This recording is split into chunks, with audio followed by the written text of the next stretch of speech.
Hi everybody, sorry I'm a couple minutes late. My neurologist called right before the show, so I had to talk to him.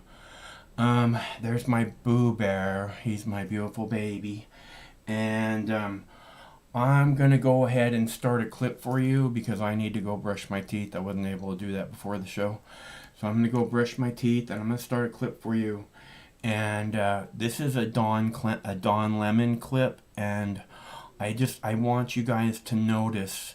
I cut this out, clipped it right at the beginning. I want you to notice how he says the Second Amendment is a privilege and the First Amendment is a right. The Second Amendment is a privilege. The First Amendment is a right, which is incorrect. They're both a right. But he's the kind of person, again, Don Lemon is the kind of person who says, we don't want people to have guns, but it's not true. Don Lemon just doesn't want you to have guns. He wants people around him 24 hours a day, 7 days a week with guns to protect him and his family. Okay, but he doesn't want you to have the same privilege as to protect your family. When seconds count, cops are minutes away, and you need to protect your family.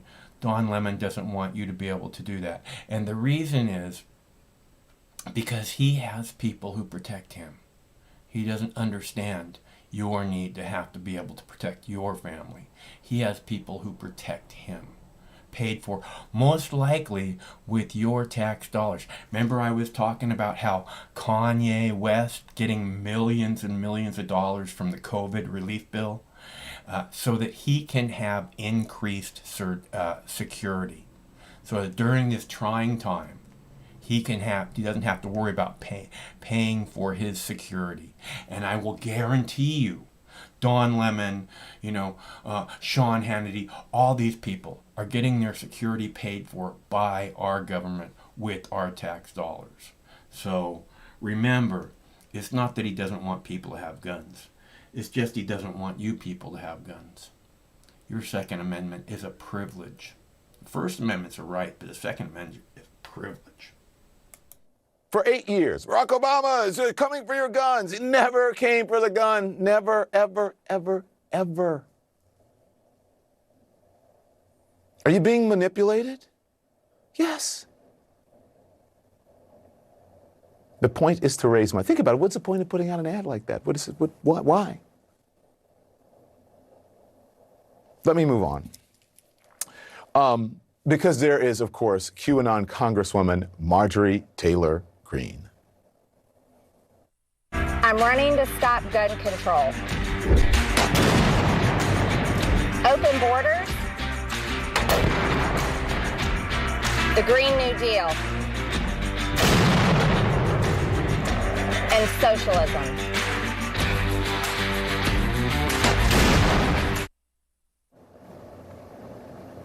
Again, just hand them your money and hand them your money and hand them the common sense that goes along with that, right? They love to talk about the Second Amendment, love to talk about the Second Amendment, love to pose with their weapons, right? Try to make it sexy. But the Second Amendment doesn't require us to submit to a lifetime of mass carnage. That carnage is happening in our real life, not their theater of the militia, not in their role playing, because they're playing a role, they're role playing ads. Don't play good guy with a gun for your campaign ad while Americans are dying. Don't play politics with our lives.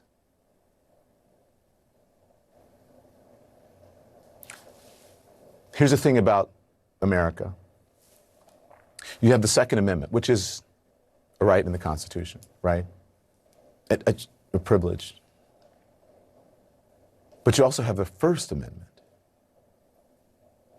That people can love this country and then want to analyze and criticize the Second Amendment and the rest of the amendments and everything. That's your right under the First Amendment of the Constitution. Enough Americans killed, in the middle of what should have been a normal day. It all came crashing down, seeing someone I knew dead there that wasn't going to be able to walk out to her family or walk out the store. Enough. Enough Americans killed in the supermarket, at work, at church, at school, at a synagogue, at a concert, at a nightclub, at a movie theater. When are we finally going to do something about the gun violence that's killing us?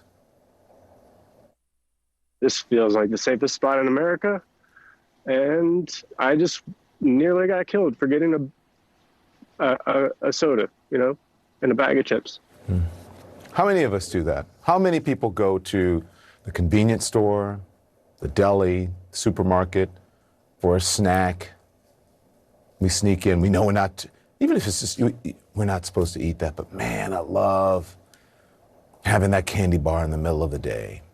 Or just want to buy that lotto ticket from the supermarket.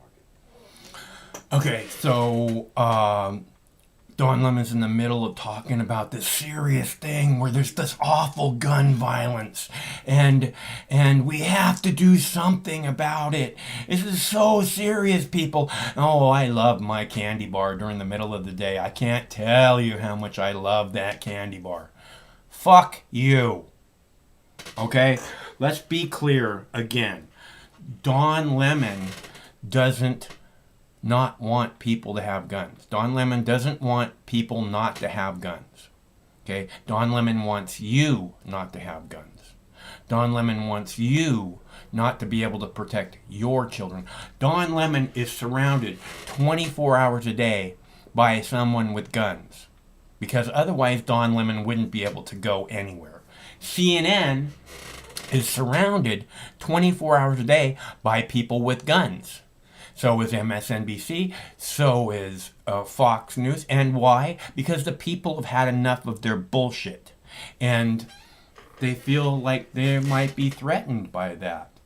And maybe they should feel that way.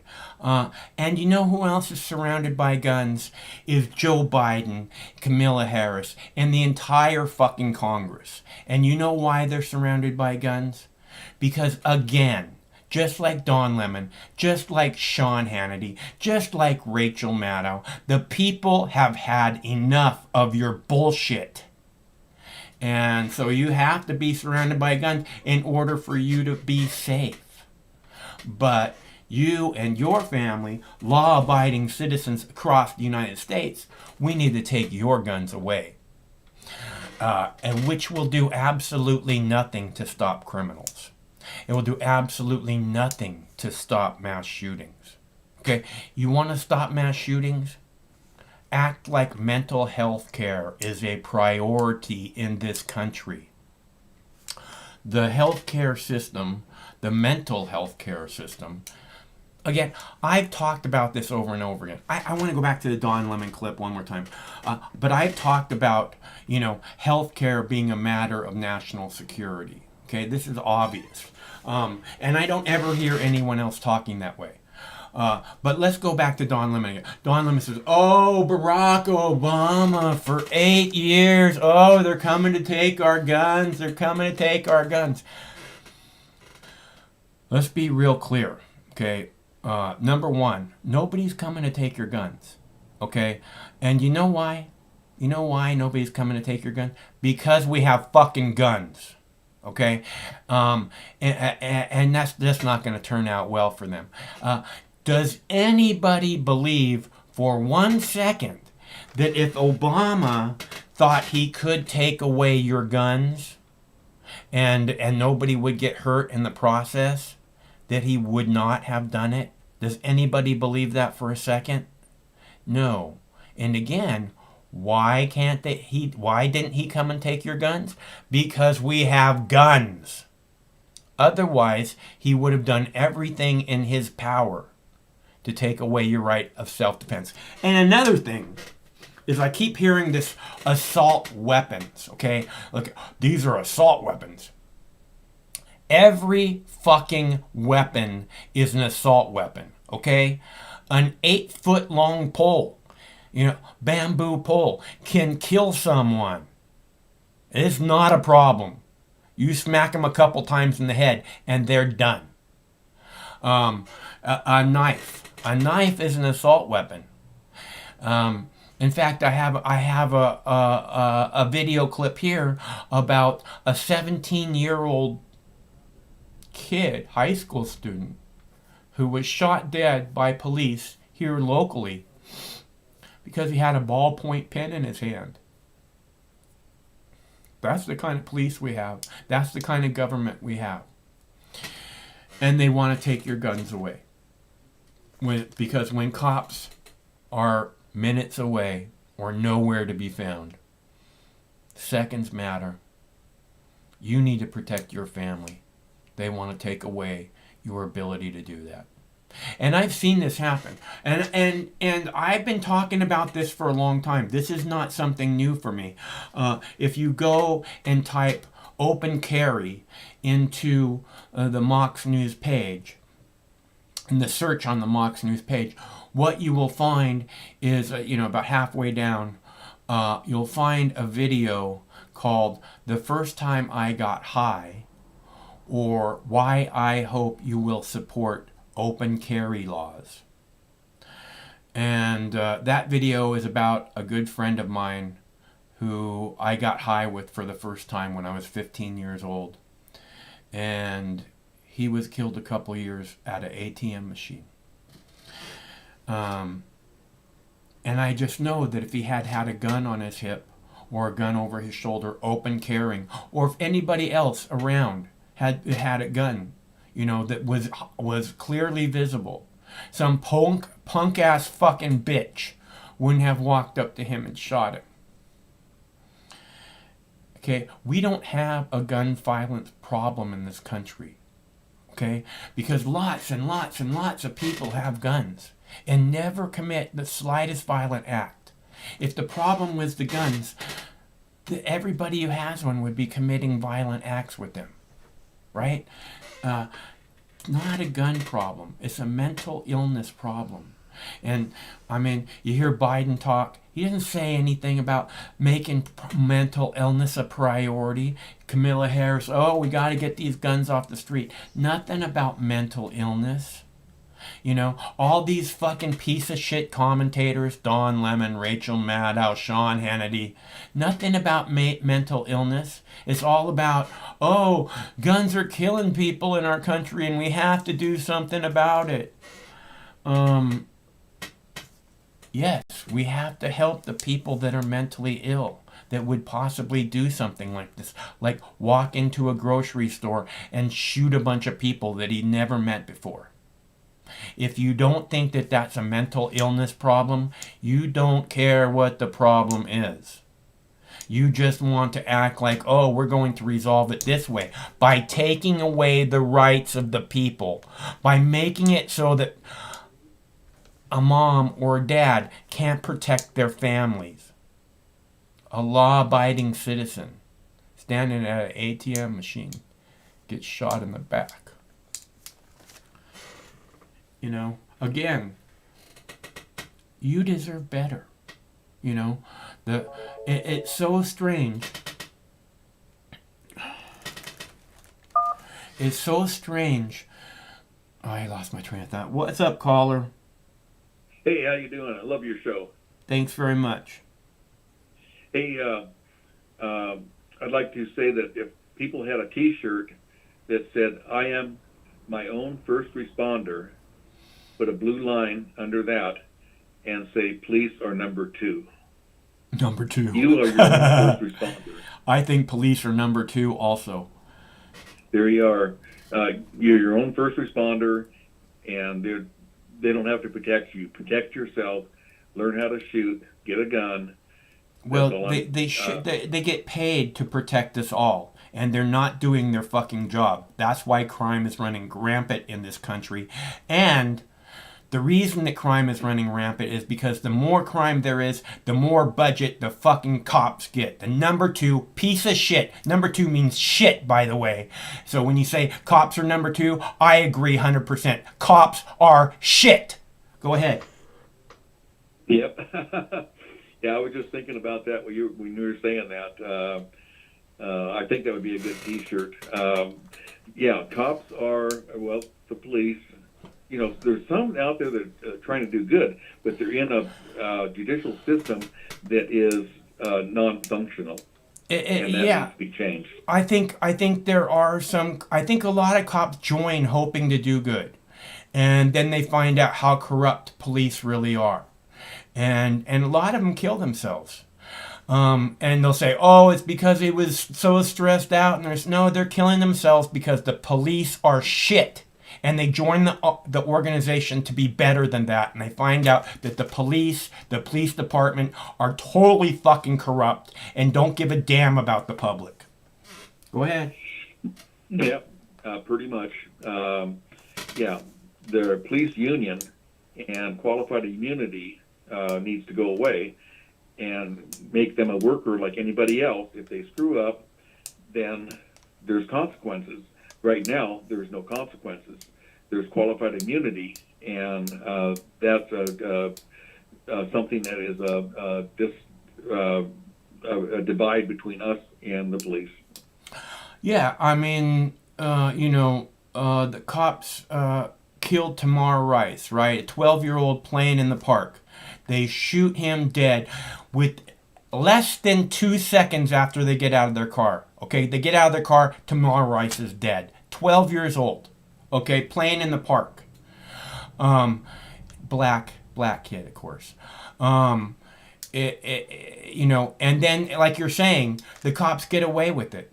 No charges. And why? Oh, because the video just doesn't clearly enough show what happened. Fuck you. Yeah, usually if like you sue the police or the city or the county, it usually takes about 2 years. And after 2 years, after them hiding all the evidence, and then they try to make the case go away. I think if there's any case involved against a municipality, like a police officer or whatever, that should be right above everything else. Trespassing cases, dog barking in somebody's yard, there's a case there. No, this case, anything against the government, should be the first response to our judicial system to clarify and get through any of problems with our police department. When it takes 2 years, if there's a police officer out there that's rogue, doing bad things, why should we put up with that guy for 2 frickin' years?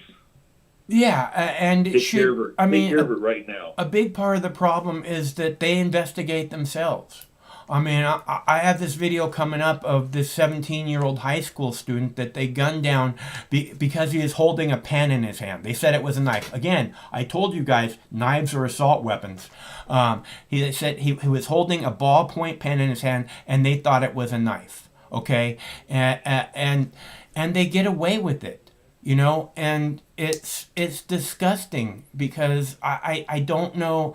I mean, clearly the police are making this less safe, and nobody says, "Oh, we got to take the guns away from the police." The police shoot people every fucking day. We don't say, "Oh, we got to take the guns away from the police." And in fact, the story I'm talking about, Tommy Lee, I think I got it clipped out right, but right before the story, they show, this horrible shooting in Colorado. Then they showed a story about Tommy Lee, 17-year-old high school student, murdered by local police. And then they show another horrific criminal scene. So like, look at how great the cops are. Oh, look at how they protect us. Oh, look at how much they have to deal with. And then they show how the cops murder this 17-year-old high school student because he's holding a ballpoint pen, and then immediately after they show another crime story about how tough things are on cops. Fuck the police. Go ahead. For officer safety. Yeah, for officer safety. That's what that's about. If you look at officer safety, basically between car wrecks from police officers dying, run into a crime or whatever, dying of a heart attack, doesn't matter. There's 60 a year. And there's Americans, 800 to 1,000 a year are dying by the police. And since 9/11, that adds up. I'm sorry to say this to you people that are listening. Over 16,000 people have been killed in this country since 9/11 by our own police, and that's way more than 3,000 killed by ISIS. Yeah, I think it's more than probably all the mass shootings put together too over the last 20 years or whatever. So it's again, and nobody's talking about taking the police guns away. Nobody talks about how this is a threat to us. And I mean, it's just like, oh, we can't cut the police budget. Bullshit. There's crime running rampant. The cops are killing everybody in sight. And, they're not doing their fucking job. If they were doing their fucking job, crime wouldn't be running rampant. Right? I saw a video one time where there's some kids were accused, some black kids were accused of having an argument or a fight or something in a park. Anyway, the cops came and held them at gunpoint, and the mother came out and said, "I told you when the police come, get into the house. They're dangerous." Yeah. And that lets you know how people are now thinking about the police. When they show up, everyone wants to just get away from them. Dude, I saw a video the other day of an 8-year-old playing basketball in his driveway. And he saw a cop coming down the street, and he ran and hid. An 8-year-old, terrified of the police. Well, that's where we're at, and that's what the government has got to face, and they're just ignoring it. And with our First Amendment auditors and News Now Houston, News Now Community, and News Now Patrick, these guys are out there on the front lines, and I wish some of the people would look those guys up. LaPointe or LaPont, Texas, or whatever, they got arrested for stepping in a street.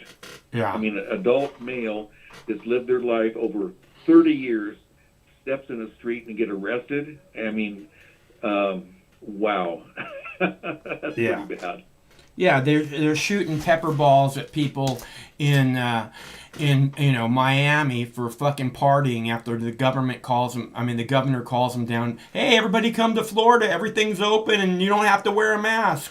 And they go to Florida to party, and then the police shoot at them and act like they're criminals. The police I showed over the summer. There was protesters in the street. The police. A girl, a 90-pound girl, standing there by herself, shoot a flashbang grenade directly into her chest, right? Hitting her directly in the chest, stopping her heart immediately. If there wasn't fucking brave medics, brave enough to stand up to the comply or die police state that got in there and restarted her heart, she would have died. And that's what the cops think of you. Nothing. They think you're nothing. They'll murder you in a fucking heartbeat. A lot of these auditors go to police stations, and the cops come out and go, "Why are you taking pictures of our police cars in our parking lot, in our building?" And you go like, "Wait a minute, that's my building, that's my police car, I own that, you work for me." And that's what we need to tell them, the government. Finally, you work for us. Yeah, we don't work for you. I think, cutting their budget in half would be a big sign that who they work for. And if they don't get their act together, we'll cut it some more. But of course, oh my God, there's crime everywhere. We can't cut the police budget, just like when he started cutting the military budget, or Clinton started cutting the military budget in the late 90s. And all of a sudden, oh my God, we have a terrorist attack on September 11th, 2001. We can't cut the military budget. We need to increase it. We got to double the military budget. We got fake wars to go to. Hey, guy, I'm going to get out of here, but one thing, no victim, no crime. And that's the way the police should behave, and only come when called. They should stop looking at everyone like they're a fucking criminal. And I think half of that. Don't look for crime. Don't look for crime. but no victim, no crime. So if you forget to put your blinker on, there's no victim. Yeah. Well, You know what I mean? yeah, No crime. I Forget think, it. Just leave us alone. yeah, I think it's not a matter of not looking for crime. That's their job, is to keep their eyes open.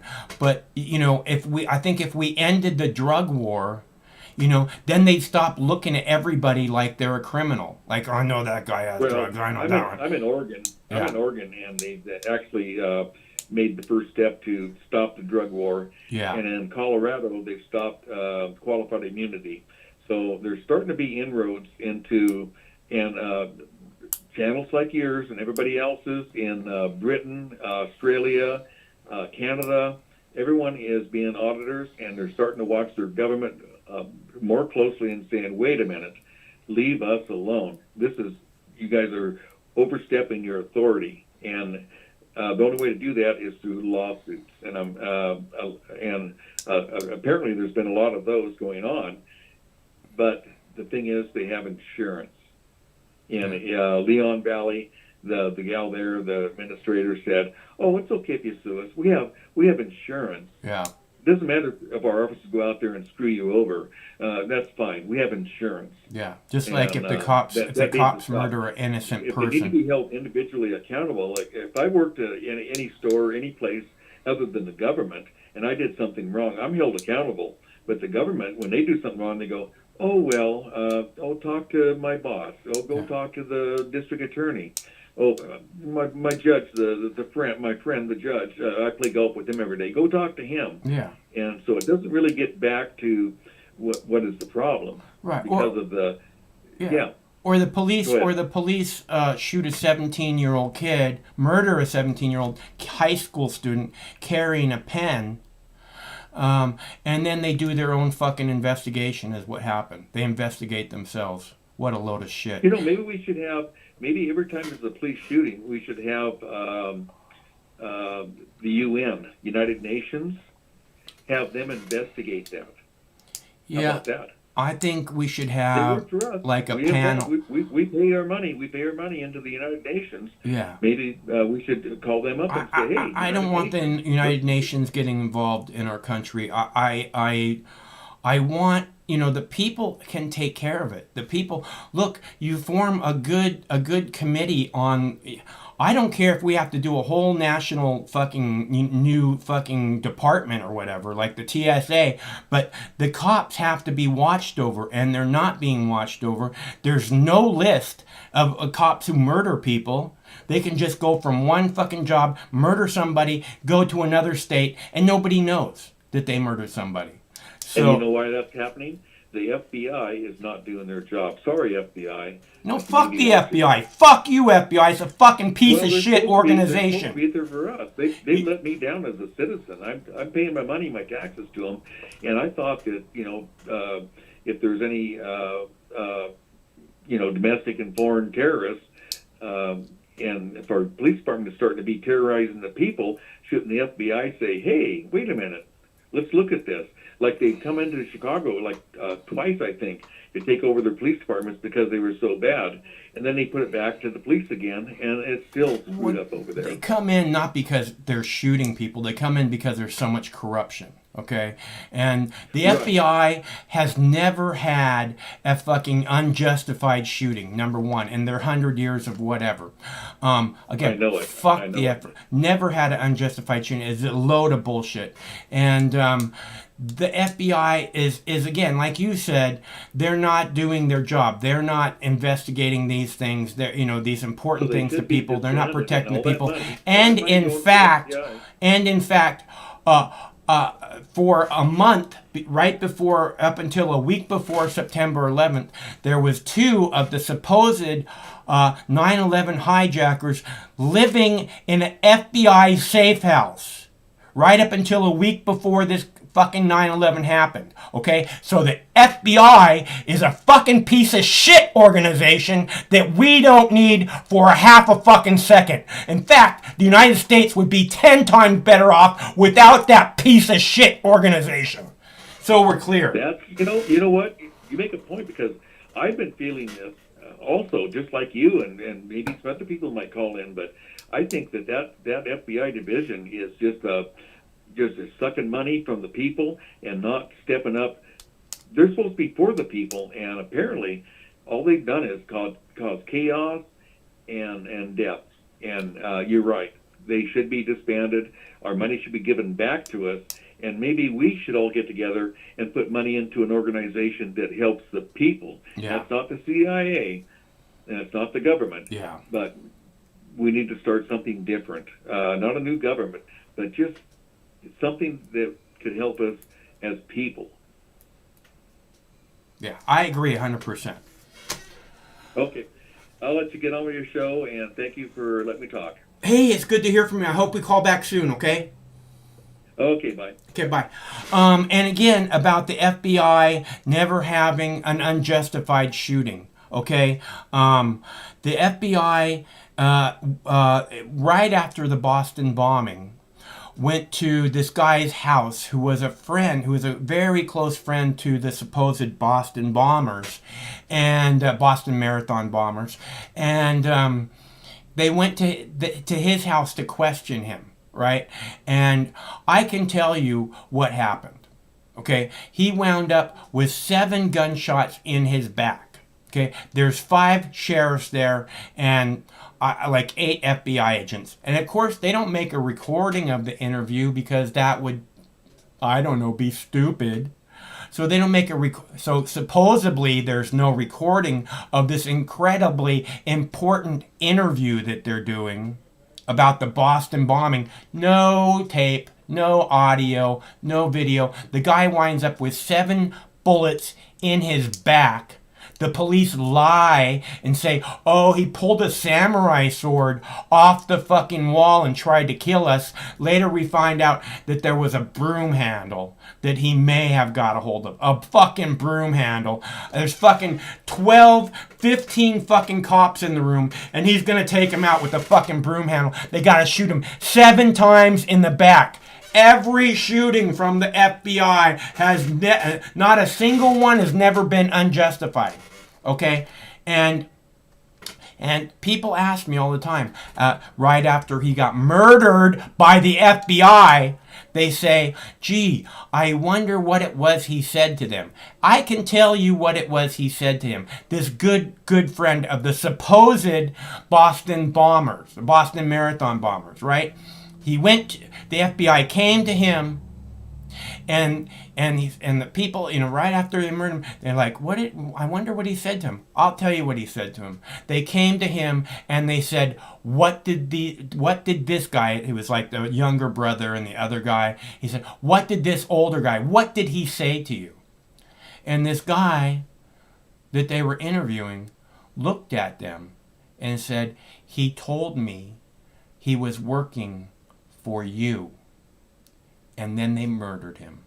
I guarantee that's what happened. And of course, there's no audio, no video. I mean, it's the year 2007, 2008. You can't expect us to be fucking, recording stuff. 2010, whenever it was, I don't know. I imagine it was 2010, 2011. I'll look it up because again, you know what else I see happening is that I almost thought that the mass gun shootings were going away under Donald Trump. I'm like, wow, it's been quite a while since we had a mass shooting. And then immediately upon the Democrats taking office in the White House, in the Senate, we have mass shooting after mass shooting. Oh, and we just happen to be introducing gun control bills at the same time. Coincidence? I don't think so. So I know you guys are smart, and this is the reason that I talk this way, is because I know that you get what it is I'm saying. Let's see. Boston, Marathon, bombing. It doesn't say bombing. It's not a fucking choice. Boston Marathon bombing. BOOMBING. What's it say? It says 2013. So Barack Obama was the president of the United States when this supposed homemade pressure cooker bomb detonated. Again, we're clearly being lied to. And this is very dangerous speech. They don't want us talking about this. And in fact, they will do what they can to make sure that we don't continue to talk about it by taking people, removing people from Facebook, removing people from YouTube, removing people from Twitter. Because if you don't submit totally to the government, totally to the comply or die police state, why should you have a voice? You shouldn't have a voice. You're a threat to all of us. You're committing acts of sedition against our government. Fuck this government. Fuck them straight. This is the most piece of shit government. Fuck. Here, I got a video about about Belarus police torturing protesters, okay? Meanwhile, again, we saw a protester here over the summer get hit, a 90-pound girl get hit directly in the chest with a flashbang grenade, stopping her heart. Oh, but the Belarus police are so evil, which they are. But the police here are just as fucking evil. Okay? Again, Tamar Rice, 12-year-old, playing in the park, dead when the police, within 2 seconds of the police getting out of their car. Less than 2 seconds. But it's the Belarus cops we got to worry about, And there's so many more examples. This government wants to take away your rights to protect your family. They want to take away your guns. And why do they want to do that?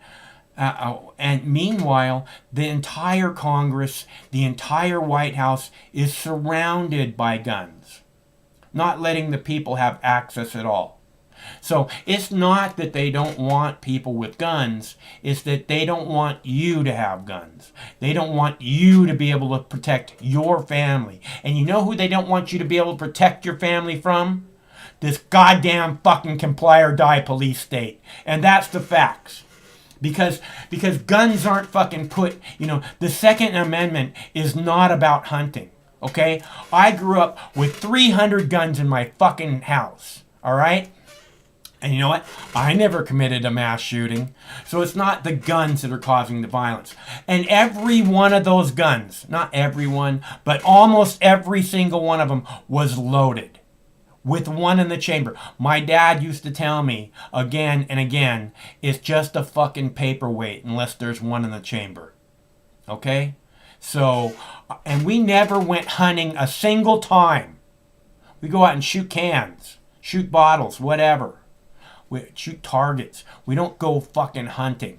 It was for practice so we could protect ourselves. And in fact, at 12 years old, I started sleeping with a 357 Magnum under my pillow and extra bullets in the nightstand with instructions. If anybody comes into the house, you shoot them until there's no bullets left. You shoot them dead center. 357 Magnum put a pretty big hole in people, and they were fucking hollow points. Okay, so hot loaded, very hot loaded. And I had instructions at 12 years old. If anybody fucks with this house, you shoot them dead center until there's no bullets left, and then you reload that gun and be ready for whoever else might be around. Okay, that's how I was trained. Fuck hunting. That's not what the goddamn Second Amendment is about. And anybody who says that shit is fucking completely full of it and lying through their teeth at you because they know the truth. They know that's not what it's for. Okay, here's the story about Belarus cops torturing people. All right, it's not like the police here don't shoot a high school student carrying a ballpoint pen. I'll play that video for you momentarily. Here we go. Clip number 8. Oh, by the way, I have 16 clips, so you better be ready for a long show. Clip number 8. I think we're only on clip number 2 so far, but this is number 8. Number 8. number 8. You ready? Here we go. Well, now to a CNN exclusive. Shocking examples of torture by police in Belarus. It's a violent effort to keep in power the man known as Europe's last dictator, President Alexander Lukashenko, who has faced 7 months of protests against an election most say was rigged. CNN's international security editor, Nick Payton-Walsh, is with us now from London. Good to see you, Nick. So what all did you find in your exclusive investigation into police torture in Belarus? Extraordinary and systemic crackdown since the August election, which was fraudulently claimed as a victory by President Alexander Lukashenko. Extraordinary, too, to hear this sort of Soviet Union-era repression occurring right on the doorstep of the European Union. The overbearing neighbour to Belarus's east, Russia, well, the Kremlin obviously nervous at seeing a democratic protest movement on its doorstep supporting Lukashenko. But some say possibly, too, also nervous at how the sheer brutality inside that country may be turning a younger generation of Belarusians against Moscow for the foreseeable future. But ahead now of tomorrow's call by the opposition for broad protests across the country, we start this particular investigation with an extraordinary story of courage and hope. Somewhere through the icy sludge here is the path to freedom. Across the border and out of what's been called Europe's last dictatorship, Belarus. Some walk if they can. One man, we'll call him Sergei, had no choice but to swim it. Nearly 3 miles. Here he stands on sheet ice, free but in anguish at having to flee, after just crossing out of Belarus into the safety of Ukraine. He films himself in flippers and a wetsuit to leave evidence of what he tried in case he doesn't make it. I'll try to crawl there, he says, and hope I won't freeze. I'm navigating by the stars. The feeling is indescribable. I've been going 90 minutes and have a mile left. Beaten and detained before for protesting and on a wanted list, he had to flee imminent arrest and can't turn back now. It's testament to how bad things have got in Belarus that people feel compelled to make this dark, perilous journey, a run to freedom the likes of which Europe hasn't really seen since the Soviet Union. Belarus, caught between Russia and the European Union, has been ruled for decades by autocratic President Alexander Lukashenko. He declared victory in August elections the US said were fraudulent. Huge protests followed, and he moved swiftly to crush them. He and Russian President Vladimir Putin are 2 peas in a pod when it comes to shutting down dissent. So Putin swiftly helped his skiing partner with $1.5 billion, another unspecified aid. Months of systematic repression and torture followed, documented by human rights groups. CNN has obtained from defected police officers videos exposing abuse leaked from the police's own archives. Here, the white SUV is full of activists fleeing a protest crackdown. Riot police pounce, one fires a gun. The ferocity is startling. Some kicked where they lie. Another has had his face rubbed into the ground. Most lie incredibly still. They are then detained. In custody, CNN was told mistreatment ranges from extreme cold in cramped cells to being beaten severely and sexual assault. Andrei endured on another day perhaps the worst abuse in the back of a police van. He refused to unlock his phone, so they cut open his pants and raped him with a baton. It was hard to move at all because I'd been heavily beaten. He cut my underwear using this knife. He asked me to give the password again. I refused, and then he did what he did.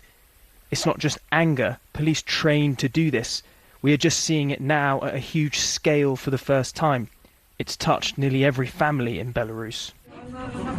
Custody is often brutal. Detainees from an October protest were filmed by police and forced to face the wall inside a central police station. Some bleeding, one with 7 teeth smashed in, some ravaged by tear gas. Many here told us they were later beaten in custody. Some have fled Belarus. But you can also see a teenage boy motionless on the floor. Witnesses told CNN he had likely had an epileptic fit, but the police ignored him, occasionally kicking him and saying, "Are you a boy or a girl?" A minor, he was released later. In these rooms, police are still tracking down protesters. One we'll call Anya. You can see her here running from riot police. The stun grenade hit her leg badly. In hospital, doctors gave her little help, she said, but tested her blood for alcohol and rang the police to say she was a likely protester. She fled home. I got a phone call from the police asking where I had been. I began making up stories. They said they would come and get me, a unit of them. And if they take me, I thought, then I can say goodbye to my limbs, because no one will look after me. Police ferocity in Belarus, a riot squad descending on a car here, has slowly and quietly swamped a generation desperate for a new life and calling for new nationwide protests on March the 25th. The US has imposed commonplace sanctions and the Kremlin its usual writ of fear. It's an early test for President Biden which method will win out.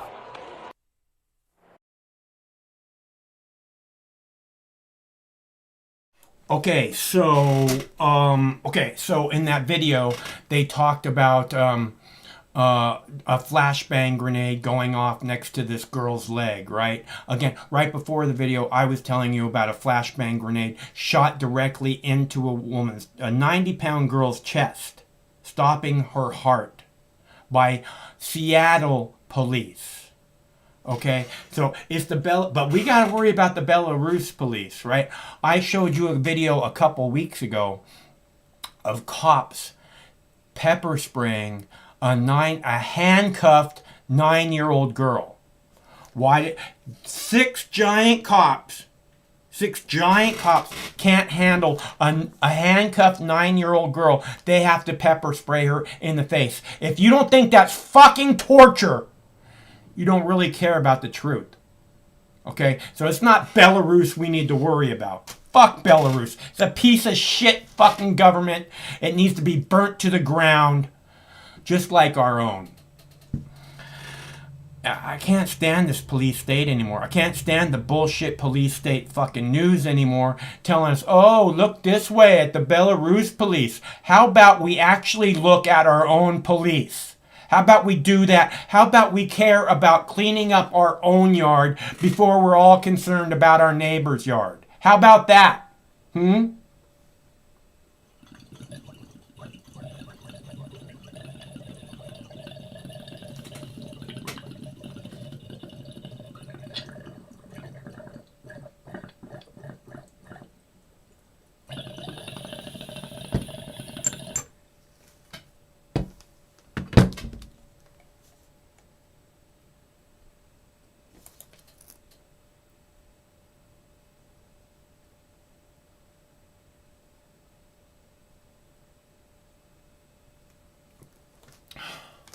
Fuck the police. For how many decades now have the police enforced a bullshit fucking war on drugs? A war on your children. How many decades? How many more decades are you going to let it go on? Because I can guarantee you, as long as Joe Biden and Kamala Harris are in the White House, it will go on.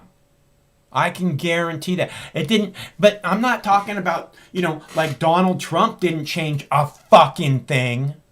Okay, they cling to this goddamn comply or die police state where they look at every single one of you as if you're a potential enemy combatant. This is how they're training the police. The police look at every single one of you as if you were a criminal. The goddamn piece of shit politicians in Congress look at every single one of you as if you are an enemy combatant. A domestic terrorist, in other words. Why do you think we have to take your guns away?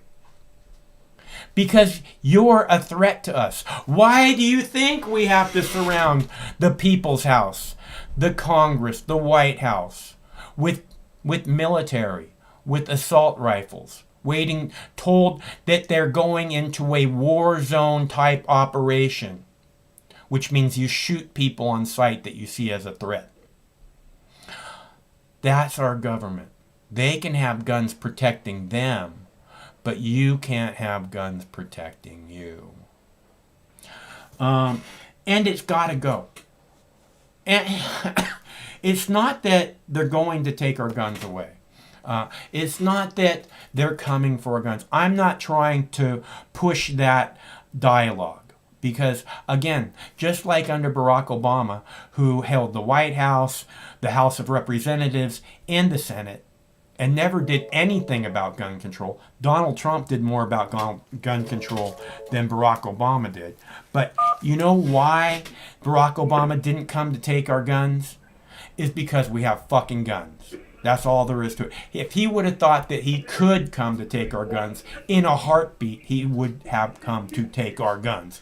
But it is not an option. It is not a reality. They can't do it. And why can't they do it? Because we have fucking guns. Which is exactly why in the Constitution it says, shall not be infringed. These people are allowed to have guns. What's up, caller? Hey, Mike, it's Brandon, man. How you been? Okay, how about you, Brandon? Yeah, hey, it's funny we're talking about this topic because right here in St. Louis right now, there's 3 officers that's on trial. They're hitting their 2nd week. And I think about 3 years ago, they beat up a undercover cop that was working a Black Lives Matter rally. And he broke his back. They beat the fuck out this man. Yeah. And the cops they beat up was a 20-year, veteran. Huh. And it was 7 of them. So they was tweeting back and forth the next day, hey, let's crack some skulls. Yeah. They wasn't tweeting about, hey, let's do a good job, let's police, let's work as a unit, blah, blah, Let's make sure everybody's safe out there. Yeah, right? You know, and hey, well, you cover this sector, I got whatever, right? And it just shows you the hypocrisy. So I think the only thing that's going to change this narrative of police is just constant lawsuits to where the voters get tired of it. And they're I'm tired of what happened in Minnesota or whatever, where they paid George Floyd's family $27 million. And I mean, they can say they got insurance, but the insurance is going to go up eventually. And then some people are going to be uninsurable, meaning police officers. And then maybe they'll start firing them after one bad incident or another. Because I don't want to hear no excuses. That's a fucking difficult job. Every job is difficult. The first responders is difficult. The nurses is difficult. Hell, the guy who's just not trying to fuck up how much mayonnaise or no mayonnaise on a Whopper is fucking A, dude. Can you imagine how horrible it must be fucking working at McDonald's all fucking day? Yeah. Yeah. Horrible. Yeah. Okay, so we all got fucking stress, and you motherfuckers working for the police picked that job. You know why? Because you knew it's cushy and you could get away with whatever. Yeah. Oh yeah, man. And again, if the guy is an asshole at Burger King, he'll get fired. Yeah. But all in all, what needs to happen is people just need to keep reporting it and really just and that's really it. And have the lawsuits keep coming and coming and coming and coming until it gets unsexy. Because you see, you look at television, how many cop shows are on TV? Yeah. You got all the CSIs. So it's all propaganda to say, oh, the cops are good. Look at how good the cops are. Yeah, Look how hard they work. Look how hard they work to solve cases, right? Yeah, in 45 minutes of a fucking TV show, But that's just what has to happen, and because I'm looking at this situation in St. Louis, and I found this out today, that the black police officers damn near have a different union than the white police officers. So they're like, how come leadership's not raising hell about what happened to this 20-year police veteran that they already paid him like millions of dollars, and it just shows you the hypocrisy of policing. Meaning, why would I, as a shareholder in a town, as a taxpayer, And why would I want to keep someone employed that's going to cost me a portion of my shareholding stake that of my tax dollars go to? Why? Yeah. And that just it baffles me. But yet they're given a pass. Yeah. It's so ridiculous to me. Yeah. And, Well, and I think that's what bothers me, because I was in the military. I kicked out a lot of soldiers, man. Yeah. Because they didn't meet the standard. Yeah. Or either they fucked up, they got disrespectful, Right. or whatever. Yeah. You know, you kick them out because they can't do the job. Yeah. You know, just because you went to basic or boot camp and you got your identifier, your MOS, or what the fuck ever, big fucking deal. You can't do the job. Yeah. You know that's a 24/7 job, just like it is for a police officer. Yeah. If you're having a fucking bad day, well, tough for you, but your job ain't to be rude to every fucking body else, or it's an hour before your shift and you got to deal with a drunk. Hey, you signed up for that shit. Number one, with about this 24/7 thing, I understand about the military, but the police should not be able to work more than 32 hours a week. And that includes moonlighting. You're right. That includes moonlighting. Yes. And every one of those motherfuckers is moonlighting and getting as much overtime as they can. Because, you know, they got a $500,000 house to pay for. And also, Brandon, I don't think it's going to change unless we end the drug war. I think that's really the only way for it to change, because again, if you end the drug war, you're going to cut out at least 50% of crime. So, you know, yeah. So, you know, there's not going to be this fucking, you know, war. There's not right now. It's a war on the American people, and the police are the fucking military that are committing the war on the American people. So we take that war off of them, and then maybe we can actually get some public servants for a change. Yeah, and but also, you know, it's that old saying, you can't teach an old dog new tricks. Yeah. Sometimes you got to get rid of a lot of these guys who's been there for a long time, because they've been cutting corners and they've been assholes. You know, and say, hey, listen, we're going to give you, thank you for your service. We're going to make sure you get a pension, but you got to go. You know, but the ones who come up and start fucking up immediately, you got to get rid of. It kind of reminds me of that movie Colors with Sean Penn and Robert Duvall. Yeah. You know what I'm saying? I know. I don't really know the movie, but they were cops, right?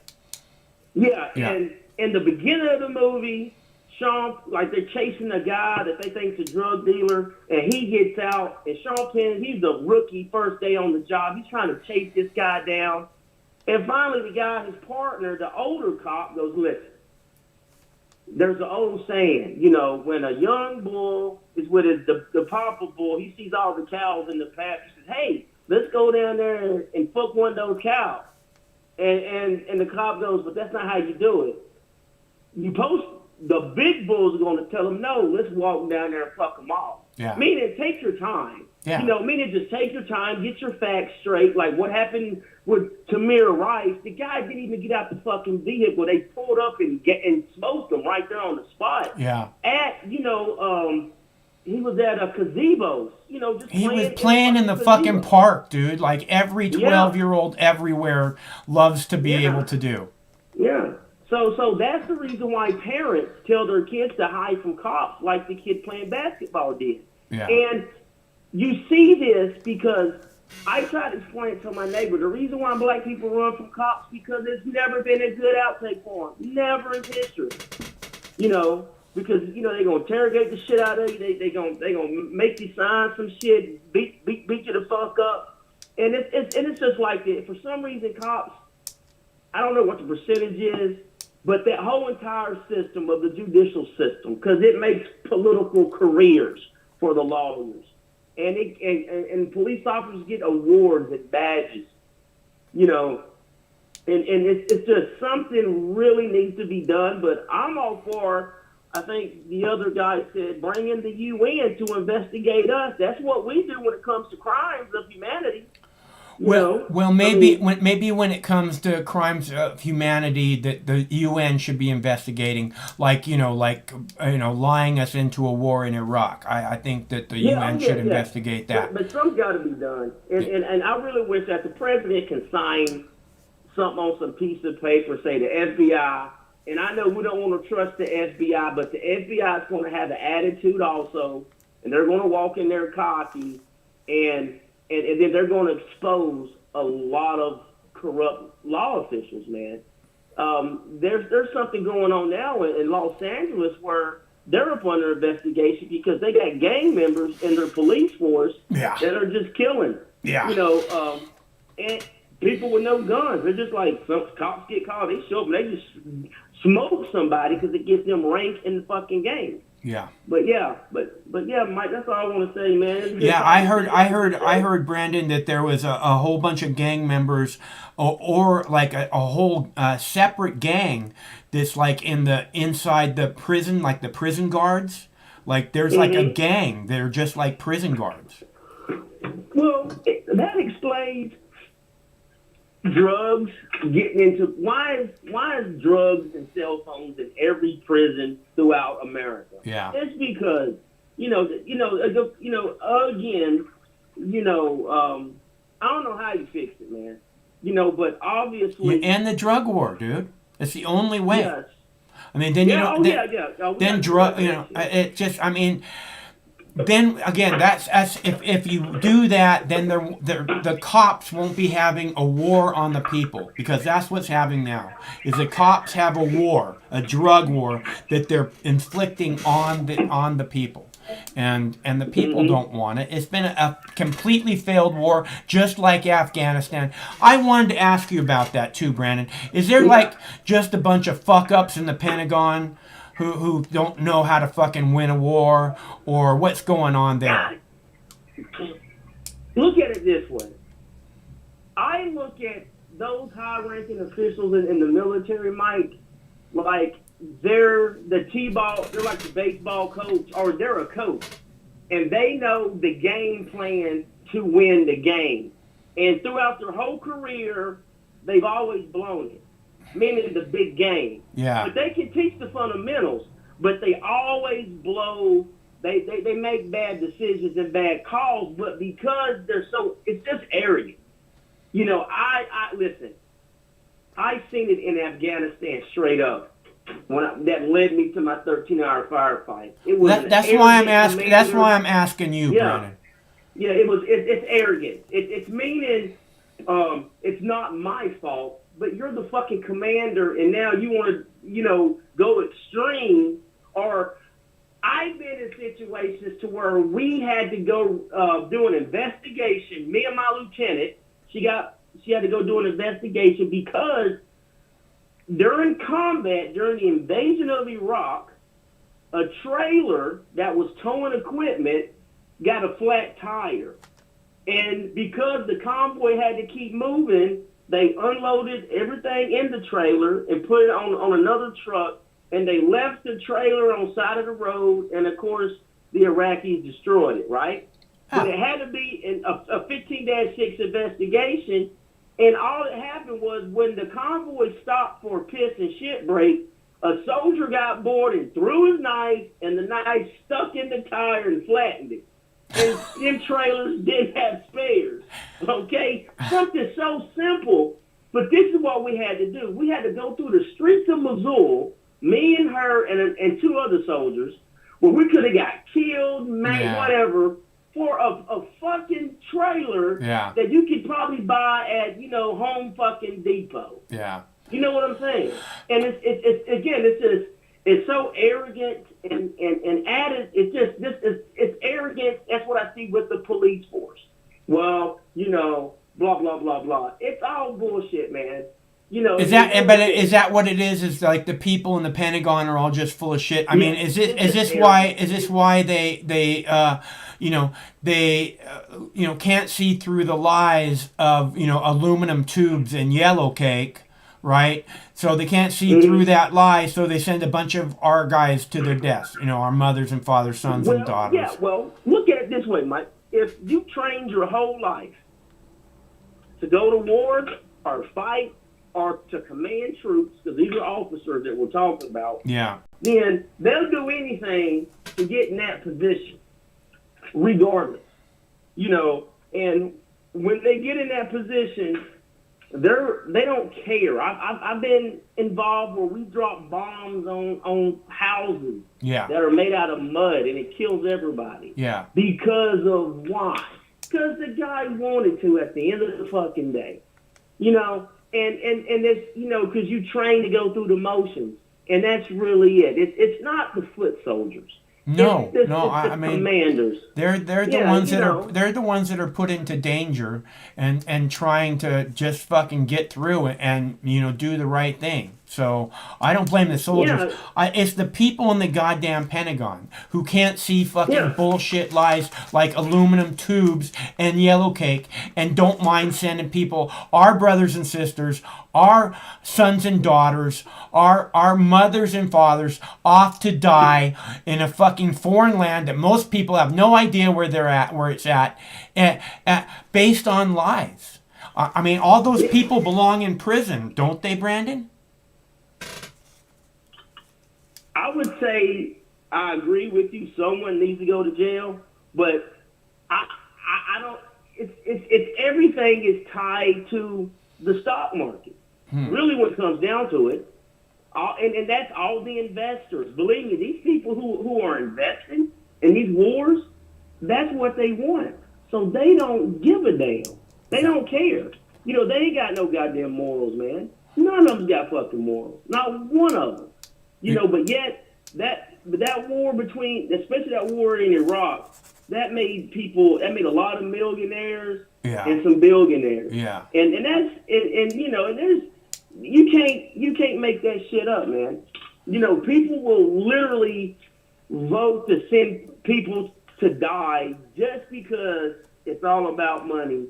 And that's really what it comes down to. And you know, and Bush knows he fucked up. That's why he's nothing now. You know, because his daddy didn't get reelected. So that's the main reason why he did what the fuck he did. You know, and stuff like that. Well, I think it you know, had a lot to do with Halliburton and the Carlyle group. Yeah. Well, with Cheney, but there's a reason why Cheney was his partner. Yeah. So Cheney had all the fucking connections. I mean, you know, you can't make that shit up. Yeah. You know, and that's just how the fuck it is. Well, man. his dad had a lot of connections. I mean, his dad started the Carlyle group with, from what I understand, Osama bin Laden's father. So there's some connections there. You know what? That well runs fucking deep, and at the end of the day, again, it's just like if we want to sit here and talk about why Americans can't have factory jobs. Well, the jobs went to Mexico and China or wherever, but that created a lot of wealth for very few people. So that's who really runs the fucking country at the end of the fucking day. Period. You know, when we talk about like you talking about like earlier about gun ownership and stuff like that. Dude, we had a Republican president. This guy in Vegas murdered, I don't know, like 50-some people, shot like 200 or 300 damn near, right? And guess what? Not one Republican even raised hell about the gun stuff. You know, and that's their own people who support guns getting fucked up. So it just tells you, you know, it's all money talks, bullshit walks, man. It's all about the fucking money, man. It's all about the shareholders. That's it. The real shareholders, not a motherfucker with a 401k, you know, that's got his whole, you know, he's been at a company for 20 fucking years. That motherfucker ain't running nothing. You know, and it's all about the shareholders, because that's who's going to dictate what happens next. Period. You know, I agree. It's the rich people. I keep saying, you know, if the rich people wanted a 21st century infrastructure project in the United States, you can bet your ass there'd be a giant infrastructure project going on. But that's not what they want, because they know a lot of that money would have to come from them. Yeah, and that's another thing that's funny is like they're bitching, the wealthy are bitching about giving people, you know, extra months on unemployment where they're going to make more money at their job or $1,400 checks, right? Yeah. But yet they get all the fucking money from the federal government, all the tax write-offs and every damn thing else. Yeah. Right. They get every break in the world they can possibly get. Oh, of course they do. Yeah. But like being rich, like being a billionaire isn't good enough. We got to give them every fucking break in the world we possibly can. Well, if it wasn't for the billionaires, then America wouldn't have the clout that it's got. I think we got more billionaires and more millionaires than anybody. We don't have that much clout, Brandon. I don't think we have that much clout. Money-wise, meaning the billionaires and millionaires. Yeah, I think that they're just as happy to spend their billions over in China as they are here, Brandon. Oh, they don't give a shit. Yeah. They don't give a damn. And but yet, they're not going to stop making their products in China because of the profit. Right? They're not gonna stop because all that matters is them getting another shiny penny, right? Exactly. Yeah. So when people want to sit here and bitch about China doing this and that, I'm like, come on, man. You can't blame, the Chinese for everything. They just trying to work too, just like us. It's competitive, and they do it cheaper. That's it exactly. They want to be competitive. They're not trying to fucking destroy countries around the world. What they're trying to do is basically become the economic powerhouse of the world. And that's very different from becoming the military powerhouse of the world. And not being you want to call yourself the only superpower, and then you can't beat people living in caves and mud huts, Yeah. Fuck. Well, they don't want to listen. They don't want to. We don't want to fight a fight like Mike Tyson used to fight in 2 or 3 rounds and it's a knockout. No, we got to stretch this bad boy out, 20 fucking years or something. And that's where we are. But the American people, we're okay with that for some reason. Yeah, it's. I think it has to do with it being part of it, being that it's a volunteer military. Yeah. If everybody was required to do some service, I think the American people would be a lot more concerned about a war that stretched out 20 fucking years. Oh yeah, me too. Hands down. Yeah. Hands down. Because we've seen how unpopular the Vietnam War was within a few years. Yeah. But right, exactly. Within a few years of people who don't want to go to war being shipped off to war, don't want to be in the military, making them be in the military and go to Vietnam to kill people again in a place most people have no idea where it's located. And just a few years, like you're saying, Brandon, the people were in the streets and they were demanding that an end to this, as where in Iraq, it was the people in the streets before the war happened, and then they were in the streets a little bit, and then Barack Obama came into power and it just didn't matter anymore. Yeah, oh yeah. Well, yeah, man. That's called the like in a card trick, the sleight of hand. And stuff like that. But what I'm saying really is that the protesters of the Vietnam War stayed in the streets until it was over, and the protesters now, I don't know, they're busy playing with their Facebook or something. I don't know. Well, it's that, and it's not like their younger brothers. Because if you look at the Vietnam War, whenever those seniors got drafted beginning the Vietnam War, everybody was on board. But when they got killed or got maimed or, went through some problems, and those kids that were freshmen graduated, then it was an issue. Because everyone went to the Vietnam War, and every fucking neighborhood in America, they got drafted. So everyone's seen the death and destruction of what that caused to a small town, right, or to a good family. Right. It was affecting, like you said, it was affecting every neighborhood. Even if you didn't get sent off or your son didn't get off, you knew somebody who did. Yeah. Now, if you look at 9/11, that affected, New York and D.C. It didn't affect Montana, but yet people lost a lot of money because of the stock market. But that really didn't affect a lot of people. But it got a lot of people to join, and now you can't even really have that talking point anymore of like deployments because Mike, we got kids that are in Afghanistan that weren't even born during 9/11. Yeah. They went through it in history books in middle school and high school. That's all they know. They didn't live through it. And so their heart's not really into it. They're not pot committed. What about Pat Tillman? Do you know him? Yeah. Well, Pat Tillman just he had good intentions, but if you go and you read his letters that he wrote home, he was mad. He was like, "This is bullshit." Yeah. He was like, and he was like, "This is bullshit." Right. You see, because Pat Tillman was offered, him and his brother was offered to be officers. Because they had I know Pat Tillman had a 4-year degree, and he was an athlete. Yeah. And he was going to be the star of the war, a football player that turned down, a big amount of money to stay with the Cardinals. Yeah, he was a Pentagon poster child. Poster boy. Yeah. And it didn't work out for him. I mean, that's all. It did not work out for him at all, considering he was killed. Yeah. He was killed by friendly fire. Yeah, and friendly. But they tried to cover it up.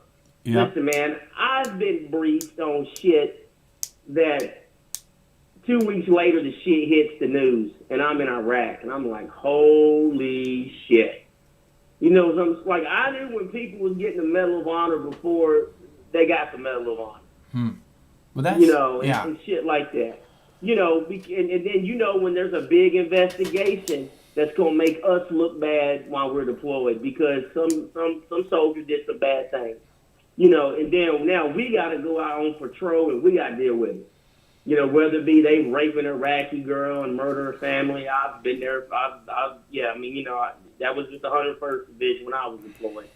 2nd Brigade, 50 Deuce. And then you're like, wow, and then you just hear shit, you see shit, but all in all, it's all about arrogance and the stock market. Right. And making people money. It's all about making people money. Yeah, exactly. And that's really what it comes down to. And they don't care, and they don't care a bit how much blood they spill. No, they don't. Yeah. I mean, look, my old general, his son just graduated, I think, Ranger Battalion or Ranger School. That's not an easy thing to do.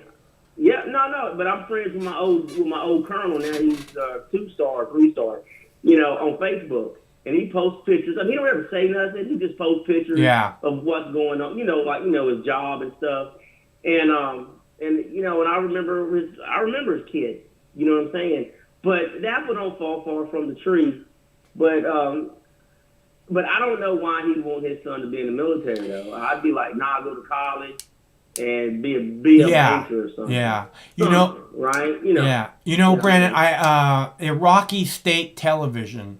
Not Iraqi, Iranian state television played a news clip that I posted on YouTube. I know that they played it. That they played the one I posted because it had my URL on it, and really, yeah, and the title of that video was "The douchebag doesn't fall far from the tree," and it was all about Duncan Hunter Jr. and his fucking dad. Yeah. Yeah, man. Yeah, and again, blood is thicker than water. So you're always going to look out for your own, and that's everybody, and that's expected. But I just wouldn't want to put, which my oldest daughter, she got out from the military, so she's a veteran. But I wouldn't want any more of my children to take that path in life, man. And You know, you've you never know made what's that gonna and you've happen. made that perfectly clear to them. Yeah, oh yeah. Like my oldest daughter, she went in because my ex-wife, her mother made her, but her twin sister lived with me. Huh. The youngest twin lived with me, and she went to college, and that's the one in Fresno that I be talking. Yeah. You know, but they're both doing well. They're fine. They ain't got a want in the world. They got what they need, and they're good. They got their own money. But it is just, it's a machine. It's a revolving door that once you get to a certain level in any career field, it's like, wow. And you see your opportunity, your arrogance is going to kick in. You see unlimited dollar signs. You're going to follow the money. Almost everybody follows the money. Or whatever their addiction is, whatever, you know what shit, man. But yeah. Korean hookers.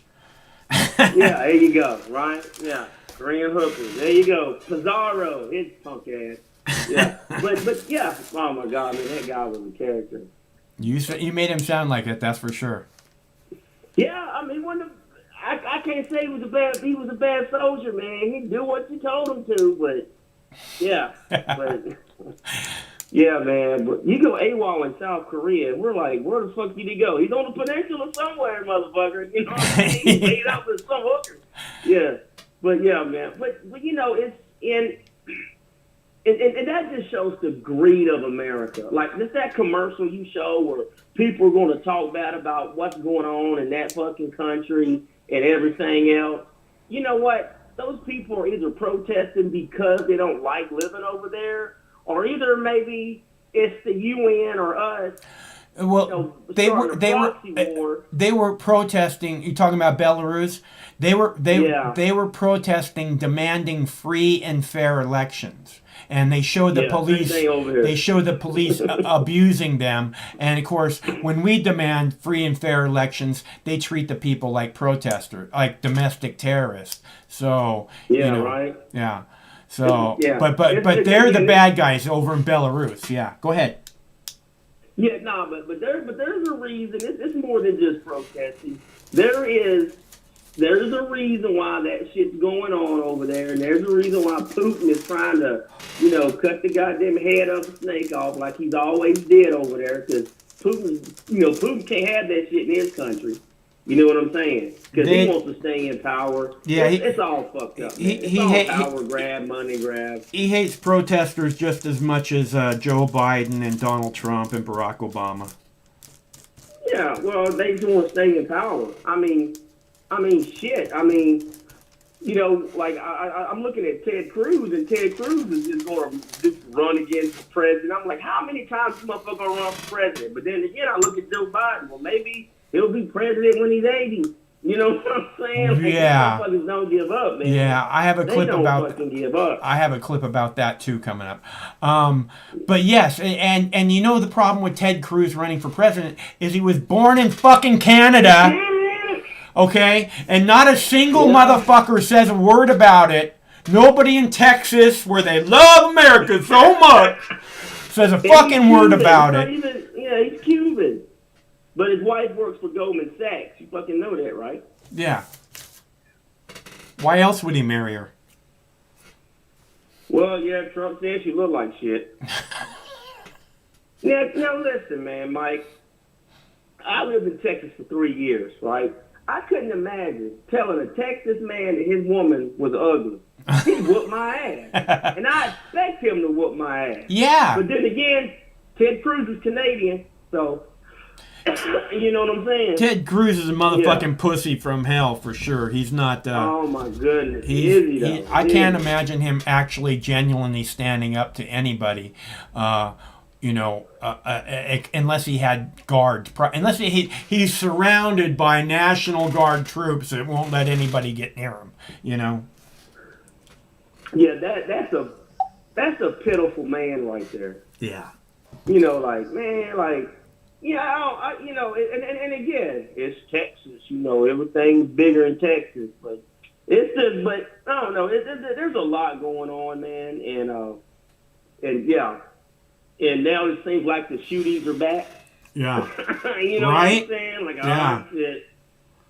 Where did that come from all of a sudden? You know what?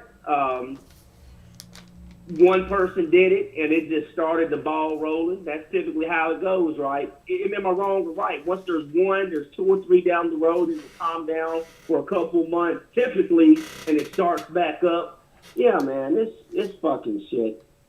Yeah, I don't know, man. It's like, listen, I believe every American should just understand that the price of living in this country is, at any given moment, someone has the right to take your life. There you go. Because that's what goes on in this country. I didn't understand what you said. Well, what I said was everyone in America needs to understand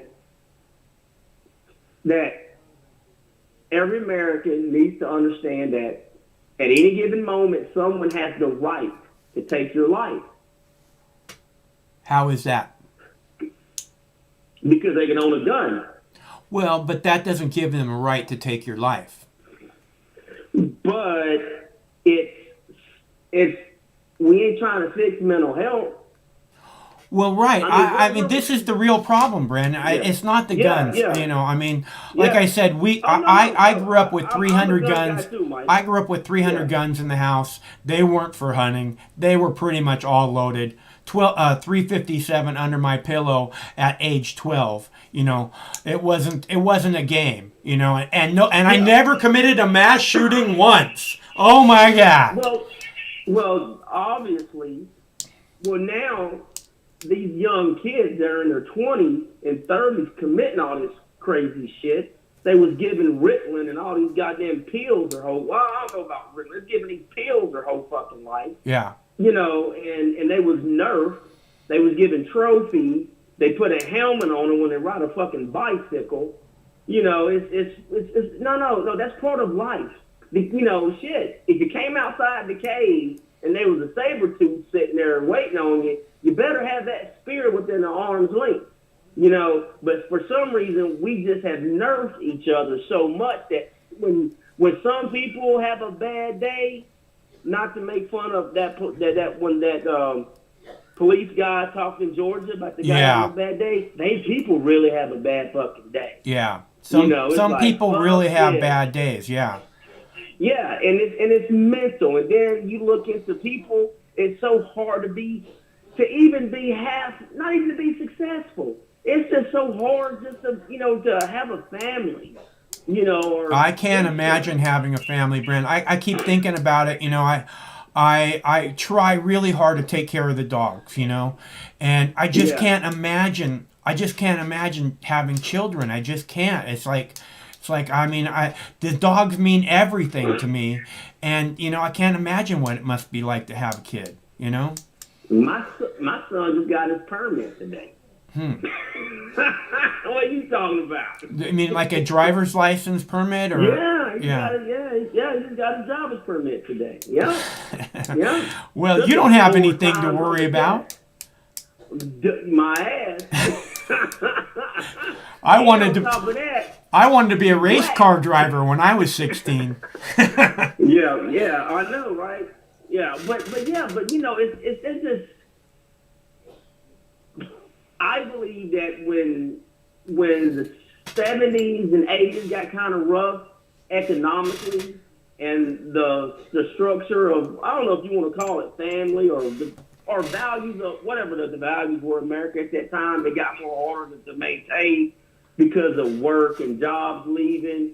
It just created a society that is just totally fucking lost, man. Like, I don't understand why someone would want to go shoot up a grocery store. I just don't get it. Well, this is a mental illness problem. And the other day, right, when it actually happened, someone called and they asked me what I thought about it. And my first response was, it's really sad that this country doesn't prioritize mental health, because that's the reason this shit happens. Because you know what? A normal, sane person doesn't walk into a grocery store and shoot a bunch of people he never met in his life. You know?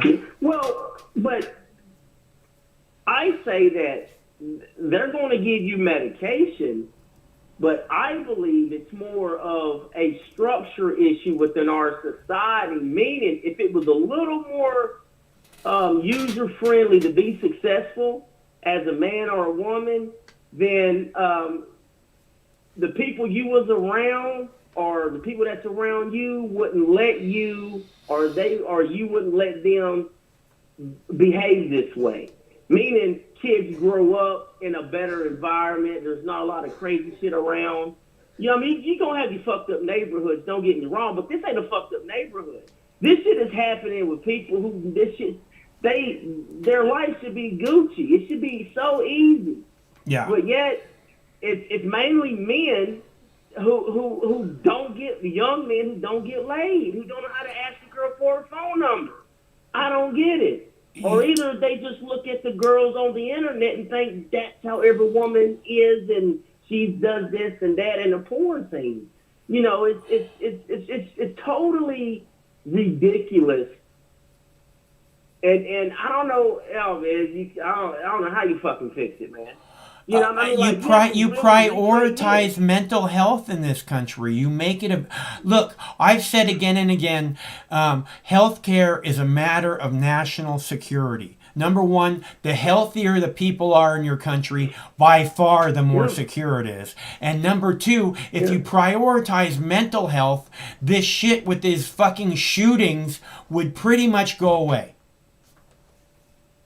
You know, I was in a room with a senior NCO and another soldier.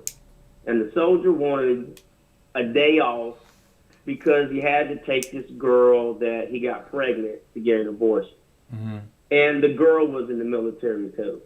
And the first sergeant told him, he goes, listen, he goes, you know, you could be killing the next president. Because he was a religious guy. Yeah. You know, and I was like, damn, wow, that's kind of deep, but he was very religious. But he let the guy off work, and then he let him come in late the next day because he had to drive a long way. And they had to then come back, take her to the emergency room. She had gauze in her and get her prescription filled, right, at the military base.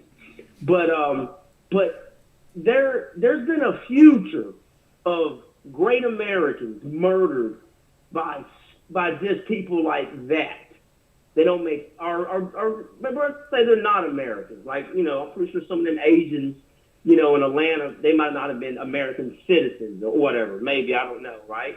But that's either here nor there. But there's been so many good people murdered in their youth, their pride, to where a 60-year-old could really have a big impact on his grandson, and his grandson could be president one day, or a great leader, or a Elon Musk, or whatever, a smart guy, or a teacher, someone in the church, or someone in the community, or just a good fucking cop.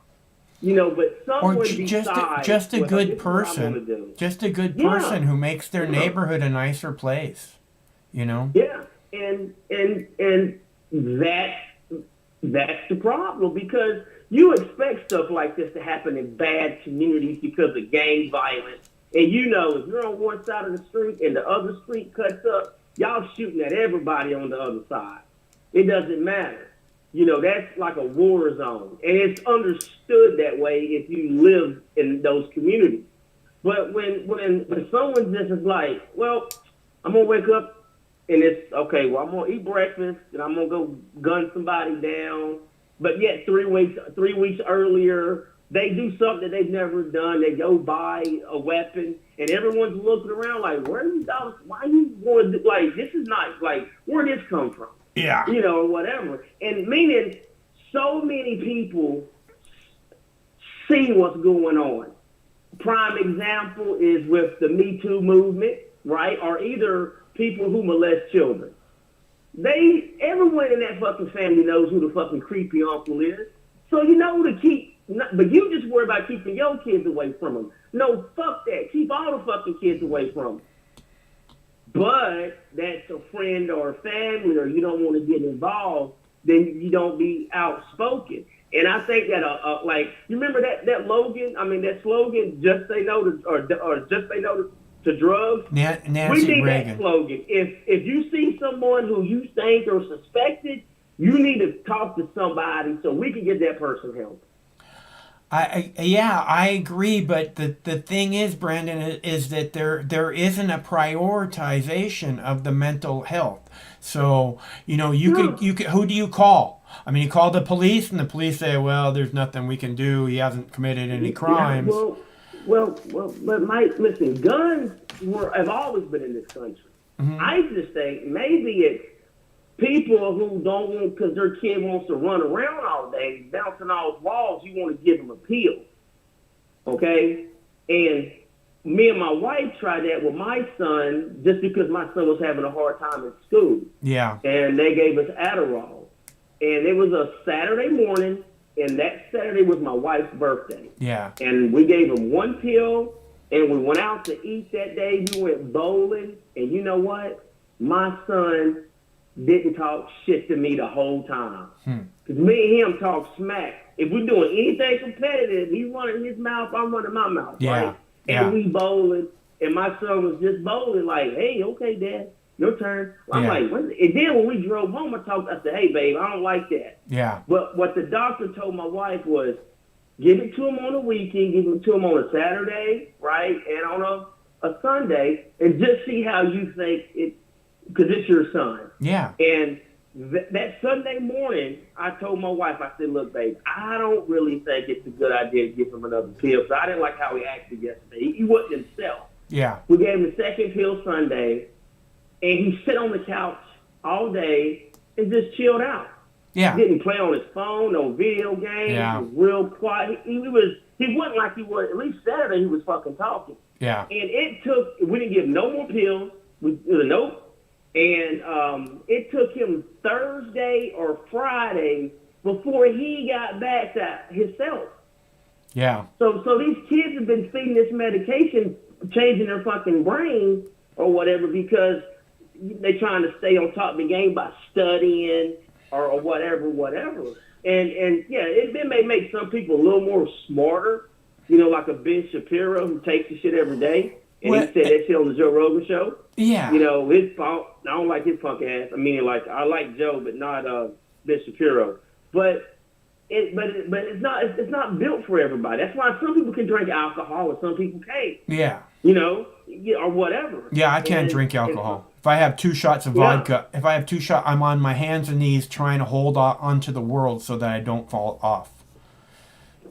Hey, brother, I got you. But yeah, so I think that we've created this to where these drugs are really killing us, and that's why I'm like, nah, man, my kids can take NyQuil, some allergy medication, maybe an aspirin. That's about motherfucking it, because their brains ain't developed, and then they grow up and they do weird shit like this. Yeah. And then also parents got to talk to their kids and say, hey, son, let me tell you about the birds and the bees, or whatever, Sure. Instead of you just going to the internet and looking at, ass and titties, and you think that's how it goes down, the next thing you know, you in jail for rape. I watch a lot of porno, but I never raped anybody. Well, what I'm saying is, but I'm pretty sure you had a conversation with somebody explaining shit to you. Well, in kindergarten, the first day of kindergarten, I got sent home with a letter that said, does not play well with others, and it said my mom had to come back to have a meeting with the principal before I was going to be allowed back in school. And the reason was I was tackling all the girls and kissing them. So they didn't care for that. Like, in kindergarten, I'm like, look at all these chicks, man! Mm-hmm. Yeah.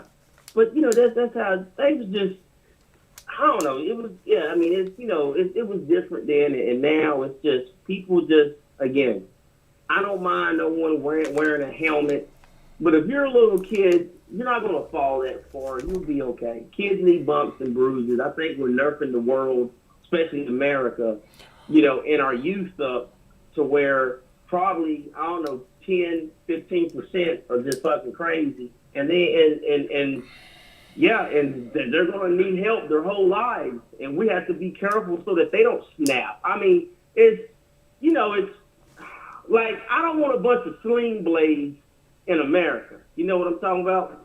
with Billy Bob Thornton? No. But I Well, hear he you. played that. I don't want a bunch of people. You said 10, 15%, right? That's a huge amount of people. And if it's that many people are suffering from some kind of mental illness, again, this is a national security thing. And if we don't prioritize it in that way, and all these fuckheads in Washington, D.C. are all about, oh, we got to get the guns, we got to get the guns, we got to get the guns. Nobody says we have to prioritize mental illness in this country. And it's because they don't give a shit about you people. They don't want you to be able to protect your family. They have guards that they pay to protect their family, so they don't have to have guns. They're good. Yeah. Yeah, they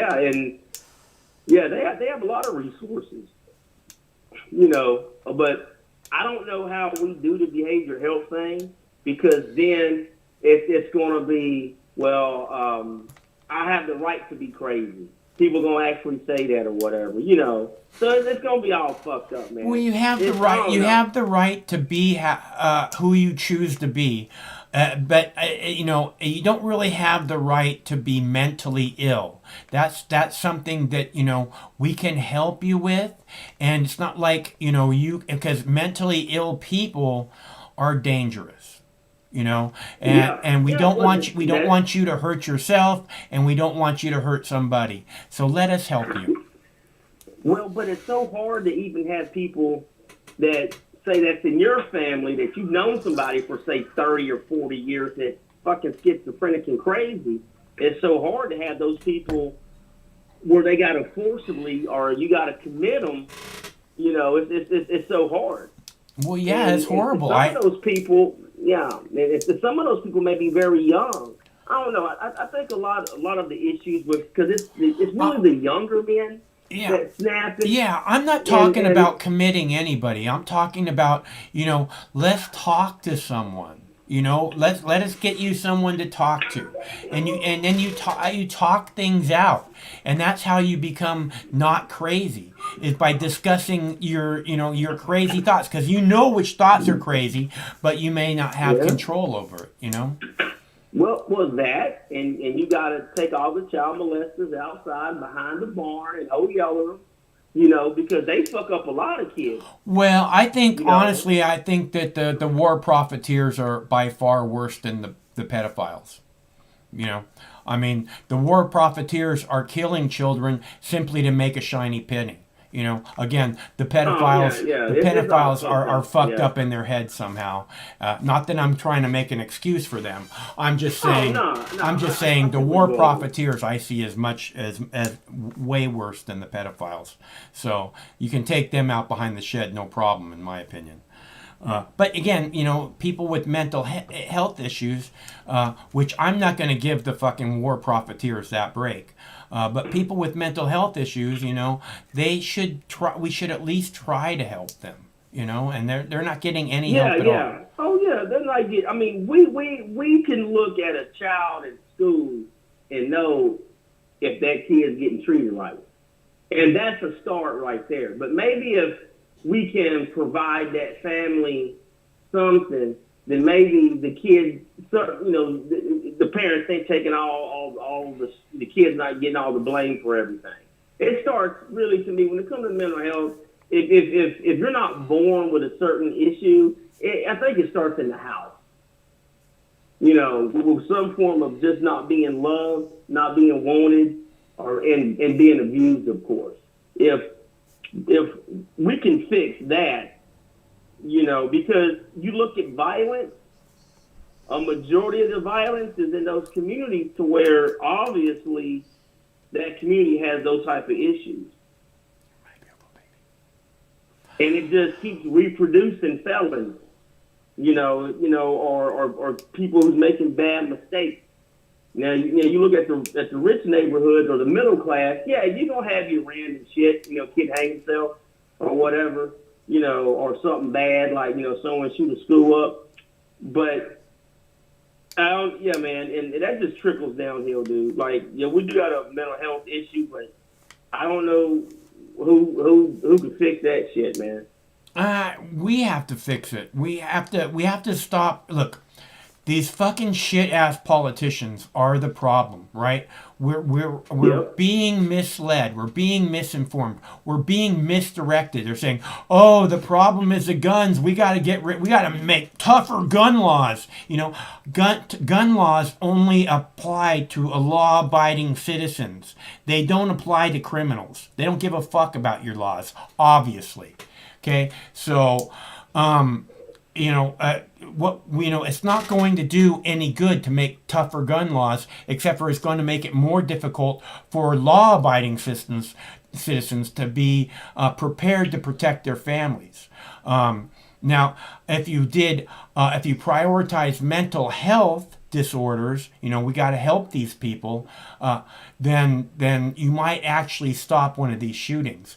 But just taking the guns away or making it more difficult for law-abiding citizens, that's not going to do shit. Yeah, no, the guns is not. It's again, it's just if we can just make people happy, I think we'll be okay. And that's the hardest goddamn thing, to make people happy with every fucking thing this country got. We can't make people happy. I think we could. It's just that's not a priority at all. I talk about it's not. I talk about a world where people are trained, like from the time they're early, that we are the tippy top of the food chain. That there's no reason there's no reason for us to be afraid. But the programming is be afraid, be afraid, be afraid. We're the top of the food chain. Everything else should be afraid of us. But that's not the point. We're the top of the food chain, which means we can make anything happen, almost anything that we can imagine. Children should be taught this. If you teach the children this, and then you give them the resources that they need to make awesome things happen, it's a completely different world. It's a place it's a place that's actually worth living because I can make my ideas realities. That's not who has that ability now. The rich people. That's it. Yeah. Yeah, I mean, well, you seen it like when... You see it on the motherfucking Shark Tank when people come up with these good ideas, but they have to fucking beg billionaires to help them make it happen. And then the billionaires want a big fat chunk of it in order to help them. Yeah. What a bunch of bullshit. These billionaires could help anybody. I'll help you, no problem. You just pay me back and we're good. They don't even have to pay you back. You're a fucking billionaire. You don't need a fucking $200,000. Fuck that. You help people. You even make a TV show about it. You have people come on and you're like, oh, that's a great idea. I want to give you money. Not, I want to take advantage of you and make sure I get my piece of your good idea. Those people are all garbage. Fuck the rich. They're not going to give anybody. They're not going to give anybody a penny unless they think they can make money off of it. That's the fact. And again, it's those people who make those decisions that send people into bad situations and don't give a fuck. Yeah, I agree. It goes back to that real good question you asked me, and that's just how it is. I mean, it's just being ego. It's just the egotistic of I want more. It's like, why does the actor keep acting when he looks like shit? It's not like how Marlon Brando looked back in the day. It was at the end of his career or whatever. People still, excuse me for burping, my bad. It's all good. But people still want to be on like the TV screen, and they can act or whatever, or people just don't give shit up. They just want attention and attention whores, and blah, blah, blah, blah, blah. Marlon Brando worked out pretty good, I thought, in Apocalypse Now. You remember him in Apocalypse Now? Now, I would like to know how, that motherfucker went full-blown crazy. Yeah, I heard he was totally crazy. I heard during filming he was just fucking complete nut job, and it's like they couldn't, he would sit there and just talk fucking gibberish, and they would film him, and finally they got and then piece together a couple of good scenes, Yeah, well, he stayed in character, man. Yeah, no, it's pretty good, Yeah. I thought he did a pretty good job at that movie. that's what Jim Carrey did when he made the movie about Andy Kaufman. He stayed in character the whole time on the set. There's a documentary about it. Yeah, I think I've heard of that. Oh, there's a documentary about Apocalypse Now too. Have you seen that? It's called The Heart. No, I haven't. It's called The Heart of Darkness, and The Heart of Darkness is the title of the book that Apocalypse Now is based on. But it's a documentary about the making of the movie Apocalypse Now, and fucking Coppola shot 200 hours of video of film and had to edit it down to 2 hours, which is just impossible. There's all these fucking problems. The scene where Charlie Sheen fucking is getting drunk in the hotel room and hits the fucking mirror and starts bleeding all over the place. They said it was his birthday on that day, and he was just drunk as fuck and ad-libbing everything, and the mirror thing wasn't any part of it. He punches the mirror, and he starts bleeding everywhere, and they have to call in fucking medics and shit.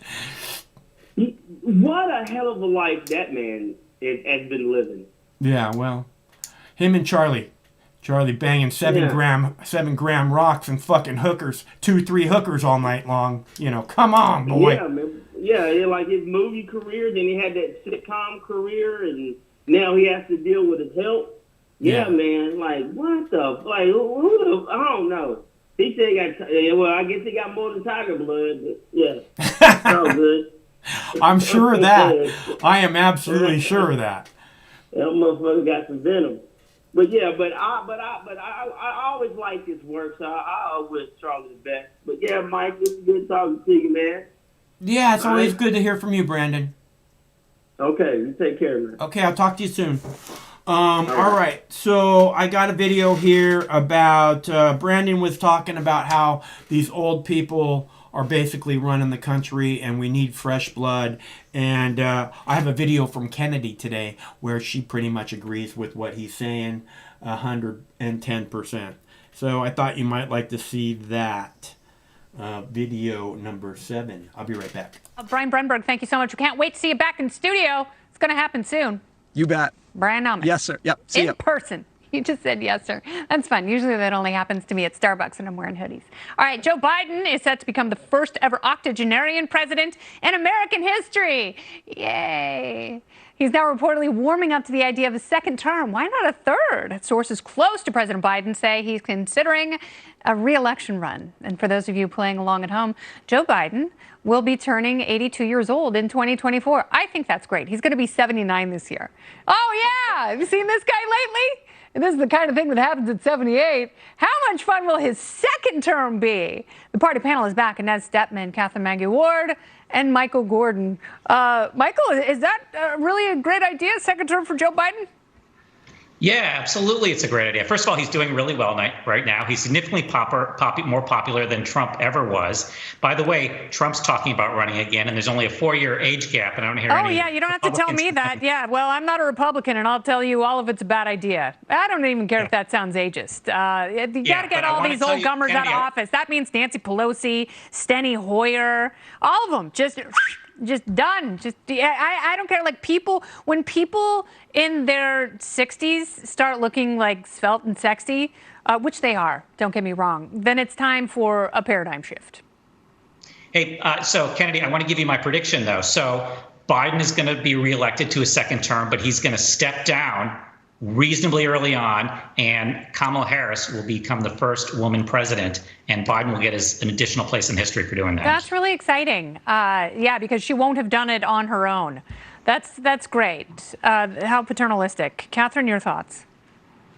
Yeah, I mean, I do think that the presidency is the one ring, right? Like once they have it, they're not going to let it go. No way, it's the precious, for sure.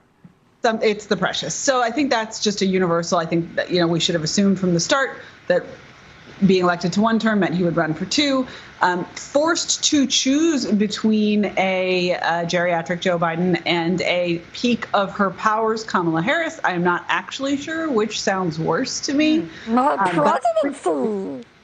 I agree with you that that I would love to see a woman president elected on her own merits. Yes. I do not really like the idea of the bait and switch. So I hope that he should step aside beforehand. She should run as a nominee and win in her own right. Inez? Yeah, I'm certainly not a fan of Kamala Harris as president, or the idea that the first female president should be handed that position by a man. I mean, Kamala Harris dropped out fairly early in the Democratic Party, so she has never proven that she's able to run and win on a national level.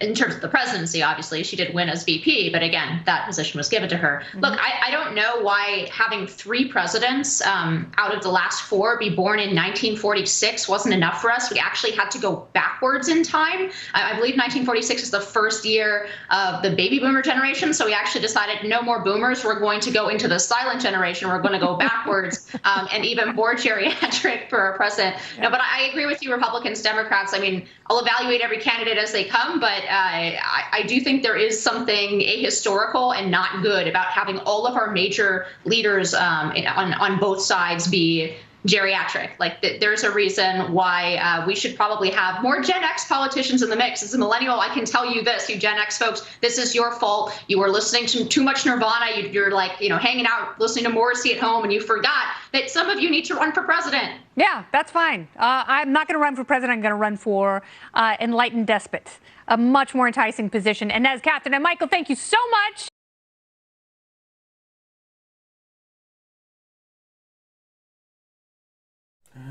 I really liked that clip. I thought that was a pretty good clip.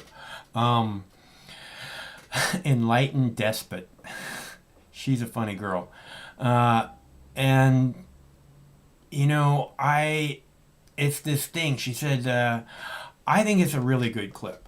We have to get, Kennedy said, Steny Hoyer and Nancy Pelosi, but Mitch McConnell, all these people that are just professional politicians. They've never done anything else. They act like that makes sense to them, to have a career as a professional politician. They all have to go. We have to limit the time that people can serve.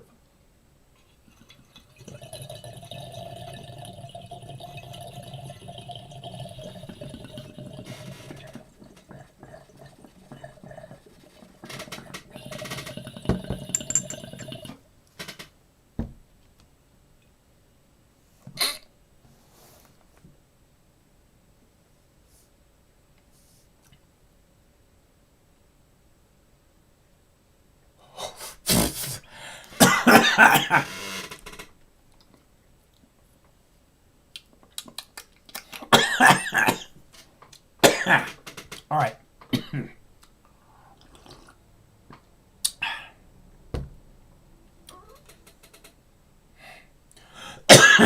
Okay, so as I was saying, we have to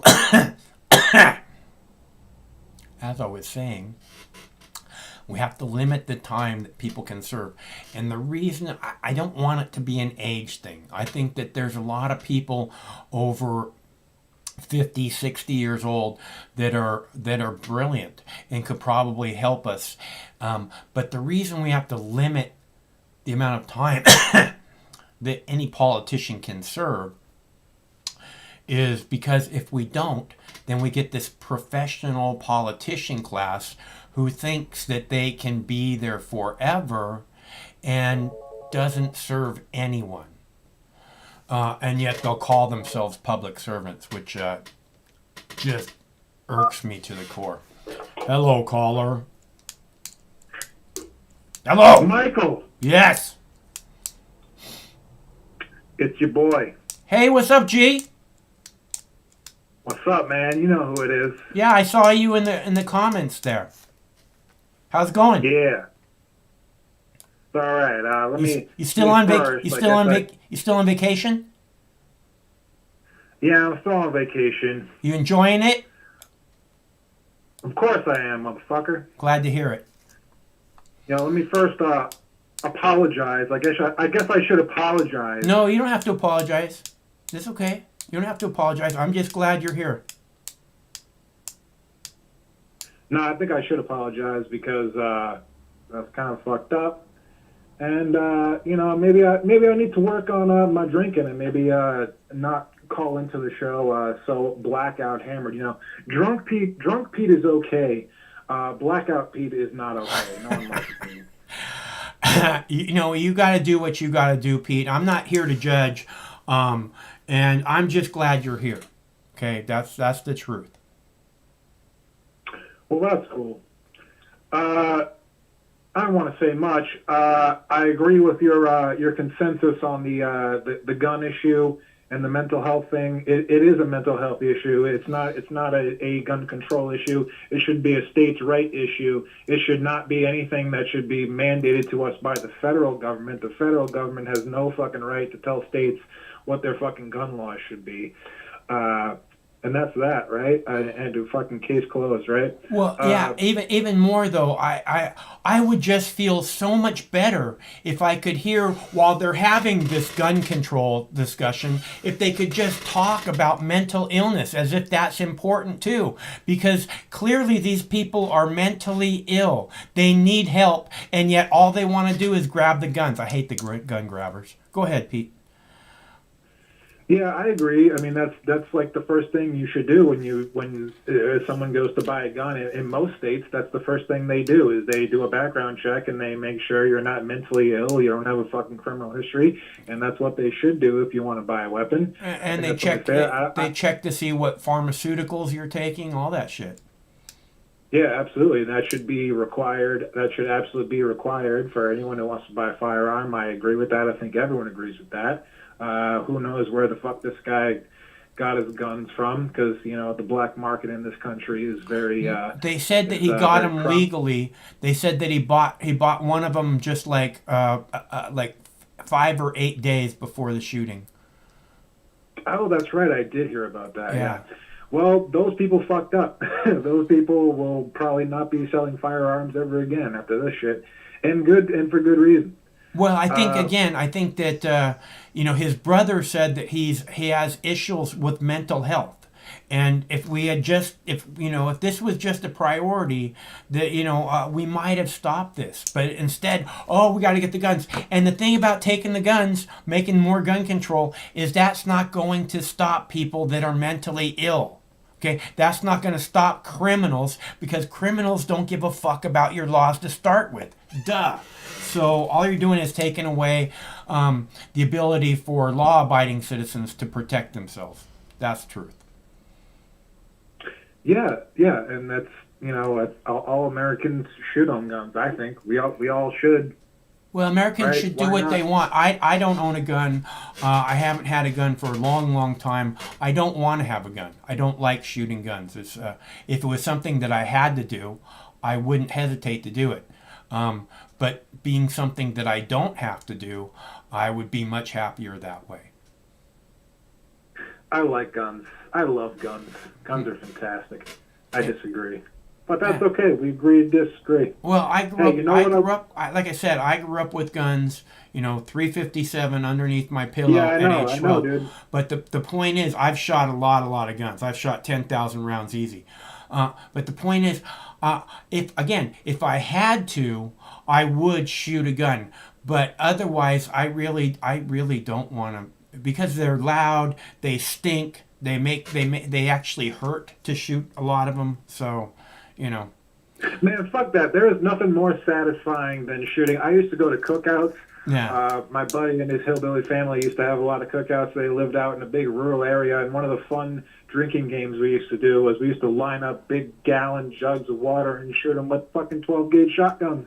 And it was there's nothing more satisfying than watch a barrel of water explode when you shoot it with a shotgun. It's a lot of fun, especially when you're drinking lots of alcohol. Yeah. It's a great American pastime. We didn't shoot a lot of shotguns when I was a kid. A little bit. Mostly, my dad had sniper rifles. He had an M1 carbine with a 30-round banana clip. I really enjoyed shooting that, which is a very old gun. I think it was like 1930s gun or something. And but a 9mm, I was just you just couldn't fuck with me if I had a 9mm in my hand. So. It's just a fun American pastime. It's a fun tradition. We can't let it take them away from us, Michael. I don't want them to fuck with the Second Amendment. Did you see the first clip that I played where Don Lemon is talking about how the Second Amendment is a privilege, but the First Amendment is a right? Just like, do you people hear what he's saying? People are, God damn it, man. It's These people make me fucking sick. They're not really Americans, man. They don't really care about freedom. Yeah, I agree. They're all about censorship and Yeah. censoring and you know, just trying to take people's rights away. And I don't even know if they're aware of it. I don't even know if they're aware that they're part of this problem. But they are, you know. There's a lot of, you know what I'm saying? Unwilling participants to the there's a lot of programming the that going censorship on. culture. There's a lot of programming going on that people just buy into. You know, that it's really a weird coincidence that the House and the Congress is talking about these gun control measures that we have to pass and get in place, and just when the Democrats take back the power, because like I really, you know, towards the end of Donald Trump's presidency was like, man, I don't remember when the last, you know, mass shooting was, right? So and then the Democrats take back power. However it was that happened, they take back power, and all of a sudden they're taking up gun control bills, and all of a sudden there's shootings, mass shootings, and people are like, oh, we have coincidence? People think this is a coincidence? Do you believe in coincidence? Because in the movie V for Vendetta, V tells the person there are no coincidences, only the appearance of coincidence, or only the something of coincidence, but it's not a real thing. It's like, it's not the way things happen. So again, watch that movie if you haven't seen it. V for Vendetta, Alan Moore didn't get shit. He didn't get shit for that movie. Alan Moore wrote the comic book, the graphic novel. Really? V for Vendetta. He's a British comic book artist. He didn't get any royalties at all? He didn't get shit. He wrote Watchmen too. He didn't get any money because he sold all his rights to what was it, DC Comics or whatever. Oh. Yeah, Watchmen was a pretty impressive book. I don't like any of the stuff that they did with the I haven't seen anything on video so far that I really like of Watchmen, but the book was really... Yo, Alan Moore is a fucking brilliant guy. He made some brilliant graphic novels. What else did he do? He did From Hell, which was a thing about Jack the Ripper. Yeah, he didn't get shit, too. The comic book companies fucked him up the ass. He did Swamp Thing. He had a brilliant run on Swamp Thing. He's a fantastic writer. I guess so. And that guy got fucked. And he's also, he's into mysticism and shit. He's, like, into masonry, you know, and shit. Very interesting guy. Very interesting guy into the occult and, you know, all that shit. Yo, what I wanted to ask you about was I was watching RT. All right, I was watching RT America, everyone's favorite Russian propaganda outlet, which I love because they love to call the U.S. on their bullshit, right? Yeah, I think that they show the news pretty well on RT, honestly. I like RT a little bit. I'm skeptical of it because it is Russian state propaganda at the end of the day. Any news that you're watching, you should be skeptical. Skeptical. Well, I always am, Michael. Yeah. You know me. Yeah. And I was watching. I think, what was it called? The Resident. She was talking about how apparently there was a Congress passed a mandate in December that requires the U.S. intelligence agencies to disclose all information regarding UFOs, or they don't call them UFOs anymore. They call them UAP, unidentified aerial phenomenon. And so that's supposed to come out in like June or July or some shit. And they had some guy, she was talking about, there was a guy who was on Fox News who used to be, the former director National Intelligence or something, John something, I forget what his name was. And he was talking about, apparently he was talking about, you know, the mass volume of unidentified aerial phenomenon that we've been observing. And in fact, we've seen unidentified aerial phenomena that have broken the speed barrier or the sound barrier without creating a massive shock wave and all that shit. So my question to you, Mike, is would you rather when we, and I'm not expecting much that's going to come out of this. I'm sure they're going to still manage to keep a lot of this shit secret. Yeah, I wouldn't expect a whole lot. If what we do manage to find out, would you rather it be some type of alien, extraterrestrial force, or would you rather it be, some type of Earth government that found some secret technology that they didn't tell anyone about, like Russia or China discovered some secret technology, or even the United States? Who knows? What would you prefer? Would you rather prefer it be aliens, extraterrestrials? It's not a matter of preference. I've seen numerous UFOs. I've seen giant UFOs. Okay, and I know that the U.S. and Russia put together doesn't have the ability to have that kind of technology. So it's not a matter of preference. I know what the facts are. And Einstein said there's probably at least 250 species currently observing the Earth. So I want to believe that. I don't know. A lot of these little UAF things look like little drones, and they look like they could just be very advanced military aircraft from some country. That's like I said. The things that I saw were gigantic. They were as big as mountains, and I've heard of that too. Yeah, that I'm telling you, there's no way that anybody on this planet has the ability to make that kind of technology.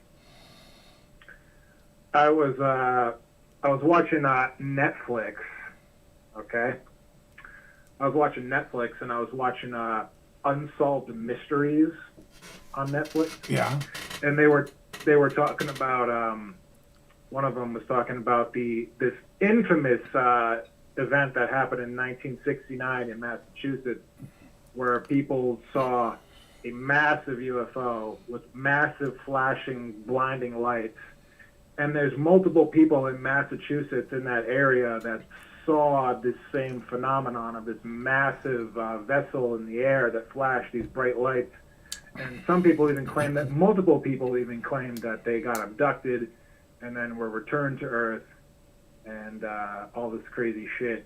And it's quite compelling, and it's not just a Netflix thing, this actually happened. Yeah, well, it doesn't benefit me at all to say this, the things that I just said. So it's not like I'm trying to be cool or special or anything. I'm just answering your question or trying to mislead you in some way. I'm just answering your question.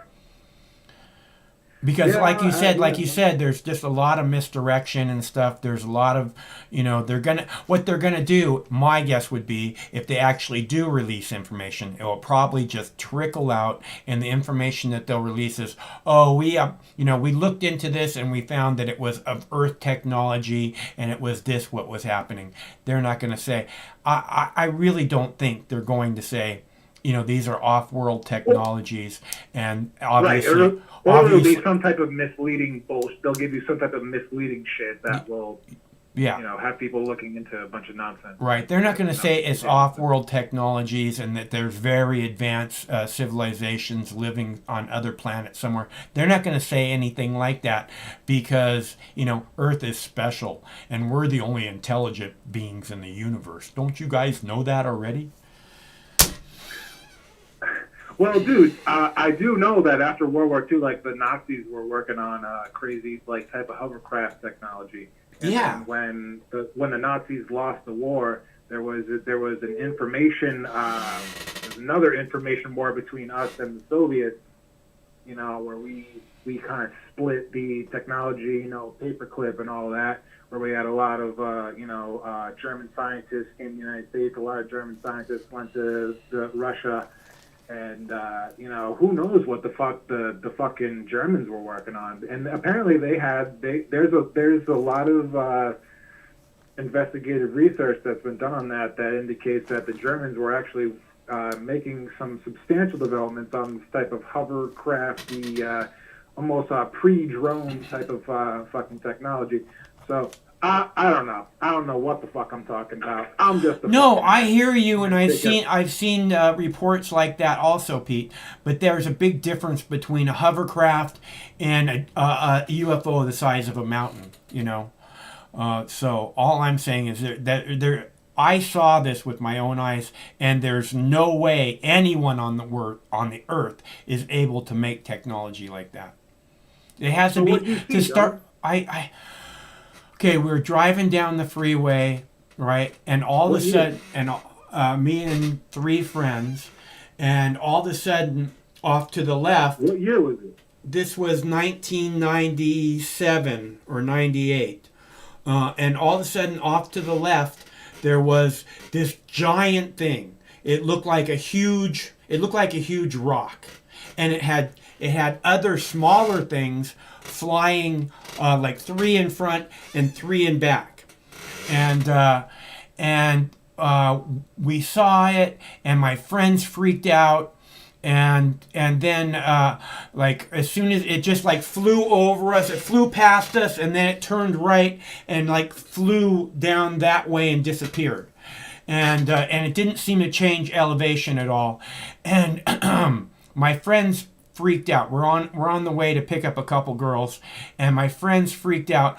The one driving pulled over the car in a Safeway parking lot, and I had my girlfriend with me, and she's like, what if I never see my mom again? Oh my God! I mean, just completely freaking out. I said, look, honey, your mom's like 10 miles from here. If I have to carry you on my back, we'll get there, okay? But look around. I went to my friend who went to the trunk of his car, the driver, and he opened up the trunk. He pulled out a 12-gauge pump shotgun and started loading it up. And I said, dude, what are you doing? He said, we got to be ready. I said, again. I would have done the same thing. I would have panicked. I said, look around, okay? Look at. Do you see anything right now that we need to take care of? Look around. And he said, no. I said, I promise if there's something to take care of, we will take care of it. And then we turned on the radio, and there was reports of UFOs in Canada, UFOs in France, like multiple reports, many sightings, multiple UFOs, and it was this thing where like, it was so crazy. We went and picked up the girls, and they were working, and they had like another hour to work, and they're like, no, you're coming with us right now. The world is in the middle of a meltdown. And then we drove for about an hour to go drop off somebody, and while we were driving, I was in the back of the car, and I was looking out the back window, just up in the sky, and I saw another thing like fly right over the top of us very slowly, and I didn't say a word to the people in the car because they were already too fucking freaked out. Any bright flashing lights? No, I didn't see any bright flashing lights. All right. When we saw the I wouldn't be surprised. I wouldn't be surprised. When we saw the very large thing that flew past us, it was daytime, and then when I saw the thing that was it was daytime. And when I saw the thing that was over us, when I was looking out the back windshield of the car, it had become night by then, and I could see this other thing really clearly. It actually had some kind of a light on it. That's what got my attention, but it wasn't like a bright flashing light. It was kind of like a steady light that just, like, what the hell is that? And I go, oh, fuck, and I couldn't tell the people in the car because they're already fucking freaked out. Well, that's fun, man. That's a fun story. I like hearing shit like that. Yeah, it's the Things truth. are not what they seem, people. Yeah. They're not what they fucking seem. Well, there's a lot more to what's going on than we're being told, and this is what I talk about the evolution of mankind. It's like they're suppressing the evolution of mankind. They're keeping information we need, like, there is other people out there. So we don't have to think about the Bible anymore, because the Bible is full of shit. It says that the only intelligent species in the universe is human beings, okay? we actually can move beyond this fucking simpleton state of mind and like understand that there's other intelligent beings in the universe and we probably look like shit to them. That's why they don't come and talk to us, because we go around killing people for profit, you know? And we're just... David, yeah, go ahead. Mike, I think they've been keeping very close tabs on us, and I think that's why there's been a lot of near Earth objects, a lot of objects flying very close to Earth, and NASA and so forth, that they've been observing these things and thinking that they're comets, but they come so close to Earth that it's got to kind of make you question. I don't know, maybe this has been happening throughout all of history. I don't know. Could very well be the case. But yeah, I mean, it's just it's impossible that we're the only ones in the universe. Yeah, well, I played a clip, a few weeks ago about an asteroid that passed by the Earth, and there's people who believe that was a dormant ship of some kind or something like. That's a that's very long, elongated pencil-shaped comet. Yeah.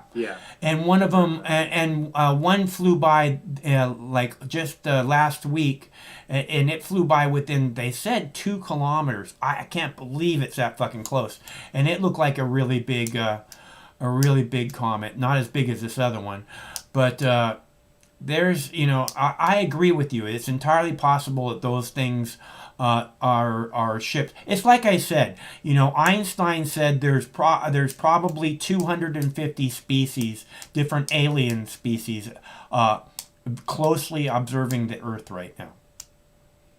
Because they're waiting for us to have our next evolution where we don't all have to point guns at each other and we can actually maybe join the interplanetary community. Wouldn't that be nice? Yeah, you ever see 2006, A Space Odyssey? That was a big part of it. 2006 or 2001? Oh, sorry, 2001. Yeah, I saw that. I said 2006. Yeah, 2001, A Space Odyssey. Kubrick's famous movie where, when we went to the moon and we found the monolith. Yeah. Well, monoliths for some reason in that movie are like, gateways for our next path of evolution. The monkeys were evolving, saw it when the monkeys took mushrooms, and then they tripped out, and that evolved us into our current human species, and then they saw the monolith, and then, we went to the moon, and we saw another monolith. Yeah. And that's, these are checkpoints for our evolution and our history, where they're keeping tabs on us, where it's like, when you guys make your way to the moon and discover this, then we'll think about incorporating you into our fucking international, planetary community or something like fucking Star Wars. I don't know. Well, they're like seeds. It's like seeds that they plant to say, okay, are you intelligent enough to see what's going on here? We can make something big happen with this. And I think, again, this is something that's being hidden from us. If there are this kind of monolith, gateways, who knows what the fuck, Stargate, who knows what the fuck. All this shit's being hidden from us. And it's being hidden from us to suppress our next evolution. And it's being hidden from us by people like Nancy Pelosi and Mitch McConnell. And I'm tired of it. Yeah, for sure, yeah. There was a story not that long ago about some monoliths that occurred in, what was it, I forget. There was one that appeared in Europe. There was one that appeared in one of the Dakotas. I can't remember where it happened. Yeah. Yeah, these motherfuckers found monoliths. It might have just been a fucking sham. I don't know. I didn't look into it. Yeah, it looked to me like some kind of advertising thing because they weren't like giant things, I would expect... No, they were... I would expect at this point, if the aliens wanted us to, wanted to impress us with a monolith, that it would probably appear in the blink of an eye in the middle of downtown Los Angeles, and it would be 100 feet tall, and it would be like nobody's gonna miss this on the whole planet, Right. Well, here's the other interesting thing that I want to talk to you about was that sperm counts among men on the Earth are plummeting. Mm-hmm. So much so, like, men are becoming like super infertile, and it's getting to the point where they're thinking about forming sperm banks on the fucking moon. Like, Russia and China they want to form moon bases, and they want to form sperm banks on the fucking moon. It's all What's because up of with that, Fukushima. Because of Fukushima, right? It's spreading radiation around the world, and men are becoming infertile because of it. So, you know, you drink the water. It's in everything. It's in the food we eat. I saw a thing about cesium, what is it, 137, whatever the bad one is, 187. I don't think it's 187. But they're finding cesium in cattle in Oregon, right? So, and that's directly from Fukushima. Right, that's from rain that rains down on the grass, and then the cattle eat the grass. Okay, that makes sense. Cause I'm still horny as fuck. I don't know how many fertile sperm I'm shooting, but I'm still horny as I was when I was fucking 18, dog.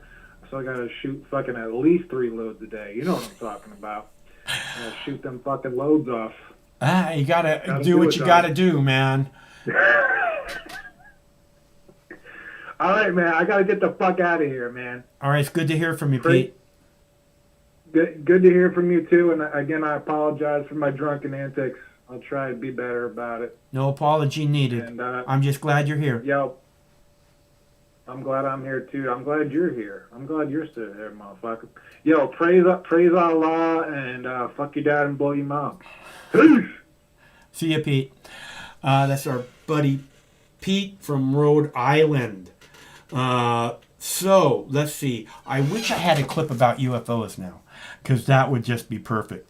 But one of the callers was talking about a threat from Russia, and I've been talking about this for forever, but even more recently about how now that the Democrats are in power, China's this big threat, Russia's this big threat, North Korea's this big threat, and the facts are that, again, our fucked up leadership in the Pentagon are complete mental midgets or complete fuck-ups who can't beat people living in mud huts and caves after 20 years of fighting them, spending trillions of dollars.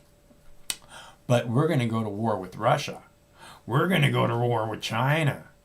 They can't beat people living in mud huts and caves.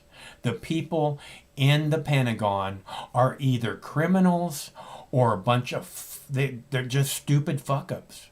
One or the other. So, this bullshit about Russia and China, and it's just bullshit. It's just, we want more funds. This is the government that we have, and obviously the mainstream media works for them. There can be no doubt about that. Clip number 12. More businesses are using facial recognition technology, and now it's even being used to help monitor the spread of COVID-19. A new government report reveals there are privacy and accuracy concerns with the systems. A big part of the concern is there isn't a federal privacy policy for how facial recognition technology should be used. The report is calling on Congress to set a comprehensive federal framework. There is no overarching federal privacy framework that allows you to consider new technologies as they come along. The report says facial recognition tech generally performs better on lighter skinned men and worse on darker skinned women. It also does not perform as well on children or the elderly. Sorry, that was not, that actually was clip number 12. But it's labeled as facial recognition. So I labeled it right, but I pulled clip number 12 when I should have been pulling clip number 10. So, clip number 10, Russia, the threat from Russia. Don't forget, Russia is a big threat to us right now, people. We need to do something about the Russian threat. Well, U.S. Secretary of State Antony Blinken is in Europe for NATO meetings, and Russia is topping the agenda.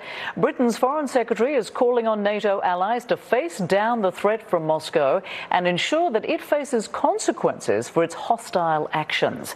Our Nick Robertson is in London for us. He joins us now live. Good to see you, Nick. So how was Secretary Blinken received at the NATO summit, and what's ahead for him Wednesday?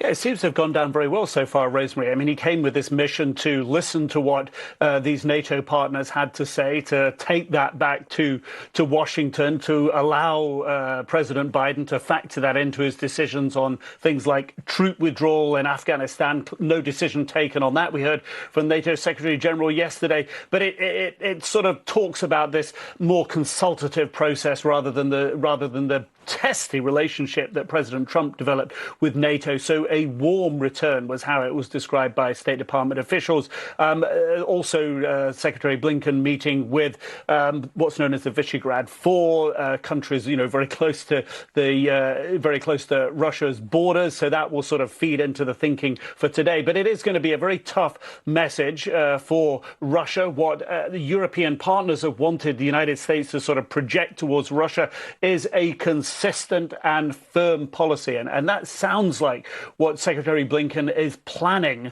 the U.S. position and the discussions around Russia today to be. This is how he looked forward to that moment, described it. We are very clear-eyed. We'll work with Russia when it advances our interests, and one of those is strategic stability, and we've already demonstrated that with the extension of the New START agreement. On the other hand, we will stand resolutely against Russian aggression and other actions that try to undermine our alliance, and I think that that approach is exactly where NATO is as well. Yeah, because Russian aggression is such a big threat to the world. The Russians are going around making wars based on lies and killing 1 million people in your name. The Russians are doing that. We got to keep an eye on the Russians. We got to keep the Russians down, right? Meanwhile, they're keeping Americans down. The same fucking piece of shit government, the same one located in Washington, D.C., are keeping Americans down, keeping China down. We got to do everything we can to suppress these people. And spend trillions of dollars doing it. Suppressing you. They've spent... How long has the drug war been going on? How many trillions of dollars do you think that they've wasted on that? Because the drug war is a complete failure, which they never plan on winning. It's just going to go on and on forever, just like Afghanistan. Oh, we can't pull the troops out. The Taliban and ISIS and Al-Qaeda. How long is that going to work for us? Are we going to just let them do this forever? Or is there actually going to be protests that start back up that say, pull the fucking troops out of Afghanistan? Is that going to happen? At least we would be joining together to do something, to stand up against the fucking garbage Pentagon and speak truth to power. Because the Pentagon is fucking garbage. If the Pentagon can't see through bullshit lies like aluminum tubes and yellow cake uranium, then everybody in the goddamn Pentagon should be fired. Because there should be whistleblowers all over the place saying, yeah, we're not going to let our sons and daughters, our brothers and sisters, our mothers and fathers be killed on a war of choice based on lies. We're not going to let that happen. Not to mention 1 million innocent Iraqis. There's not one piece of shit in the fucking Pentagon that wants to do the right fucking thing. Apparently. Because otherwise you'd think we hear from him. Of course, the media is very controlled and, we're not going to hear anything on the mainstream media. But, Pete was talking about Russia Today America, and the reason to watch Russia Today America is because they speak English. But you look for other sources. And although Russia Today may be a propaganda outlet, they do a pretty good job of covering the American news. They don't have to do propaganda. They can just have real people on there instead of fake ass fucking bullshit people telling us about yellow cake uranium, and we don't want the smoking gun to come in the form of a mushroom cloud. you know, they have actually intelligent people on there who are honest about what's happening most of the time. And because they don't have to lie about it. They don't have to lie about 6 giant cops who have to pepper spray a handcuffed 9-year-old. Handcuffed 9-year-old girl. They have to pepper spray her in the face. 6 giant cops can't handle her. We'll just use chemical weapons on her and make sure she knows who's boss. That's the police we have. You know? That's the government we have. You know, I didn't see any outrage from any congressperson about this little girl being pepper sprayed by all these giant cops. You know, oh, but we got to talk about the Belarus police and how they're fucking with protesters. Yeah, meanwhile, our government is throwing protesters in jail, refusing to release them on bail because they haven't been proven guilty of anything yet, refusing to release them, keeping them in prison, and calling them domestic terrorists. And they're simply calling for free and fair elections, just like the people in Belarus, just like the people in Russia, just like the people in Venezuela. We just want free and fair elections, just like the people in Malaysia, you know. This government we have, and now they want to take our weapons away. They say we have to take these assault weapons away. Again, every single knife is an assault weapon, so we're clear. You know, like I said, an 8-foot bamboo pole is a very dangerous assault weapon. I can kill you with that in 2 strokes or less. So, you know, and apparently a ballpoint pen is an assault weapon, which is good enough to get you killed. Okay? And I will play that video for you now. A 17-year-old high school student holding a ballpoint pen, shot to death, murdered by local police here in the Seattle area. That's clip number 13, and I will play it for you now. New developments today in the 2017 shooting death of high school student Tommy Lay. King County agreed to a $5 million settlement with Lay's family. Lay was killed by a sheriff's deputy in Burien. KOMO's Suzanne Fawn joins us live now in Seattle with reaction. Suzanne? Well, Tommy Lay's father says the multi-million-dollar settlement brings a sense of justice to the family, but he also says the pain is still there, and it does not change the fact that his son is gone. And in 2017, 20-year-old high school student Tommy Lay was shot and killed by King County Sheriff's Deputy Cesar Molina. Deputies responded to a 911 call saying a young man was acting bizarre and threatening people with a knife or a sharp object. Deputies say Lay charged at them. The sheriff's office later said Lay was holding a pen, not a knife. An internal investigation by the sheriff's office found that the shooting was justified and the officer was cleared of any wrongdoing. But an independent review found serious gaps with that investigation. Today, we heard from Lay's father and also the attorney for the Lay family about the $5 million settlement reached with King County. Today is not a happy day for our family either. Even the settlement is paying off. We're still paying every single day. The loss of my son.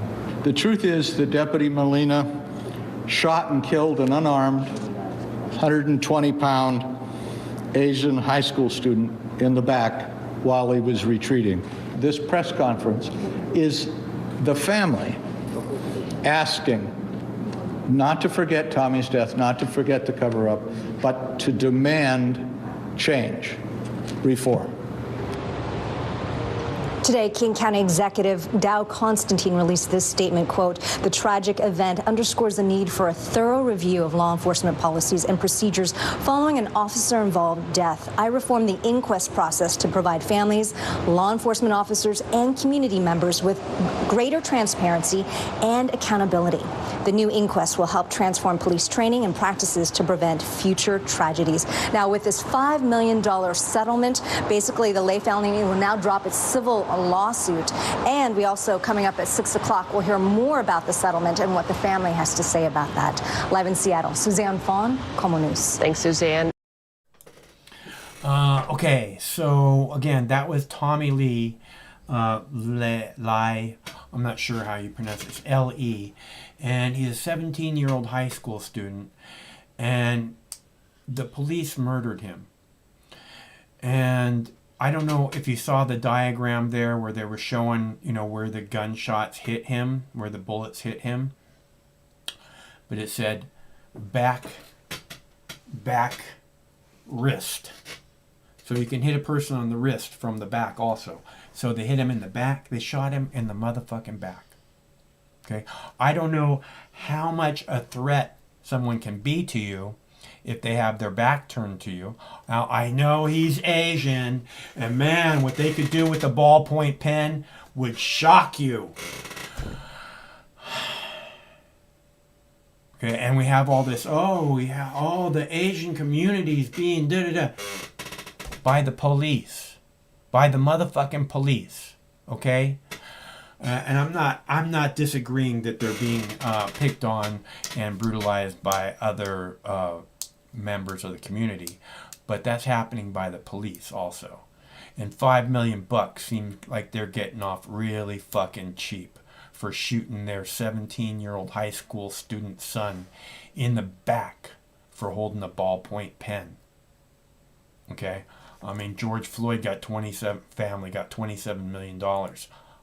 I think the Lai Lee family deserves something like that too. How much potential? He was a great student from what I understand. How much potential does a kid like that have? How much earning potential will he make in his lifetime? They should get that, which is probably, you know, $27 million plus, right? So, again, this is a really fucked up story, and this shows, again, who the police are. Killed for holding a ballpoint pen. They said they tased him twice in the back before that happened. He's wearing a backpack. They didn't tase him. He had books in his back. They didn't fucking tase him in the back. They're full of shit. And those cops covered up a bunch of stuff. If you look into his killing, it's been called a cover-up again and again. Why? Because they investigated themselves. Piece of shit fucking cops must go. Killer cops must go to prison. Okay? How else do we make the street safe? If you don't take the killer cops off the street, they're killing children. 17-year-old high school student for holding a ballpoint pen. That's a murdering fucking killer cop. They gotta go. We gotta get them off the street. I have more videos. Again, this is a call-in show. If you'd like to call, the number's right there on the screen. 805-669-6397. 805 Mox News. Feel free to call anytime. And Jackie Cat, you don't have to stay up past your bedtime if you don't want to, Shug. I know that you're someone I can trust. That's all. Not that I don't trust the rest of you. I have a video about aspirin kind of protecting against COVID or helping the COVID symptoms, something like that. It's supposed to help keep you out of the hospital from if you have the COVID or you get anywhere. I have a thing about Biden talking about gun control. I have a story about North Korea doing a missile test. I have Kamala Harris talking about gun control. And I want to show you this clip about Kamala Harris talking about gun control. Oh, I also have a clip about murder hornets. Did I play the murder hornet? I also have a clip about murder hornets. I want to play the Kamala Harris talking about gun control. Again, as if taking the guns away is going to make the streets safer. As if is that's going to keep criminals and mentally ill people from, there's 500 million guns in this country. Easily. It may be 3 times that. 500 million guns. Okay? You're not going to stop someone who wants to shoot up a bunch of people. You're not going to stop them unless you make mental health a priority in this country. And then I bet we stop about 90% of them. But now, I guarantee you, all those people who go and do that, Brandon was talking about how they can't get laid, they can't talk to girls. The truth is, all those people who do those crimes, supposedly, I bet you every single one of them felt like nobody cares. So, and if they had somebody to talk to, you know, somebody is saying, I hear what you're saying, you know, and I can help you work through this. How much of a difference would that make? But, you know, Kamala Harris, we just have to take your guns away. We don't want you law-abiding citizens being able to defend yourself from whatever it is you need to defend your family from. You know, meanwhile, Kamala Harris and the rest of Congress and the rest of the White House is surrounded by people with assault weapons. Surrounded. They just don't want you to be able to protect yourself. They don't want people with no guns. They just don't want you to be able to protect yourself and your family. How fucked up is that? And not say a word about mental illness. How fucked up is that? That's the government we have. Here's Kamala Harris. Increasingly louder cries for gun reform as families across the country are reeling from the mass shooting Monday at a grocery store in Boulder, Colorado, and less than a week after 8 people were killed during a shooting spree in Atlanta. BNC correspondent Astrid Martinez is in Philadelphia, where she spoke with gun law advocates who want lawmakers to stand up to the NRA and help change legislation. Astrid? Good afternoon, Laverne. And many city leaders and state leaders saying that mass shootings are a public health crisis spreading across our communities. Every time there is a mass shooting, we hear those cries for change, but often those cries are met with silence. Today, gun law advocates tell me that we can move forward when a tragedy occurs. We just have to use these moments to help make a change. We know of 10 fatalities at the scene. Suffering and sorrow spreads from community to community every time there is a mass shooting. Shots started going off, and the idea that this can't happen here is quickly becoming an illusion. Officer down inside the building. On CBS This Morning, Vice President Kamala Harris called on Congress to strengthen gun laws, including requiring background checks on all gun sales and banning assault weapons. I actually thought that Sandy Hook would have been the thing that moved Congress. When 26 and 7-year-old babies were slaughtered, and they did not act.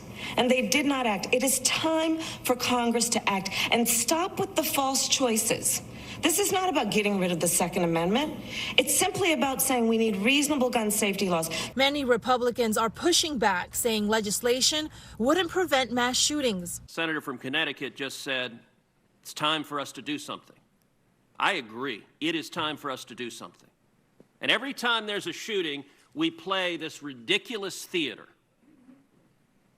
where this committee gets together and proposes a bunch of laws that would do nothing to stop these murders. Gun law advocates urge public officials to think of the latest 2 massacres as a call to act. Adam Garber is the executive director of Ceasefire Pennsylvania. When we look at what happened in Boulder and in other places, what we know is if these weapons of war were not in our communities and were not available, the death toll would probably be likely lower or, not happen at all. In the Atlanta area shootings, police say the attacker made a legal handgun purchase the same day. Within hours, police say the attacker killed 8 people, 7 of them women and 6 of Asian descent. Authorities say the suspect, accused of opening fire and killing 10 people inside a crowded Colorado supermarket, purchased an assault weapon less than a week earlier. Some people say, well, gun laws are not going to fix the deep-seated problems that America has, like racism, misogyny, and other types of violence. But what can, let's say, creating or expanding waiting periods when you get a gun, how can that help? Yeah, we can't solve every problem with the gun law, but what we can do is take out the deadly element that turns dangerous situations into a homicide or a suicide. So when you're looking at something like a waiting period, we know that often people who are most at risk for suicide are making an impulsive decision. If they have some time to take a step back, that waiting period can provide a life-saving moment for them to get the help they need. The vast majority of states allows buyers to walk out of a store with a firearm after a background check that oftentimes can take just minutes. In Pennsylvania, unfortunately, you can go in same morning, and once the background check is done, which can be instantaneous most of the time, you can walk out with a firearm that same day.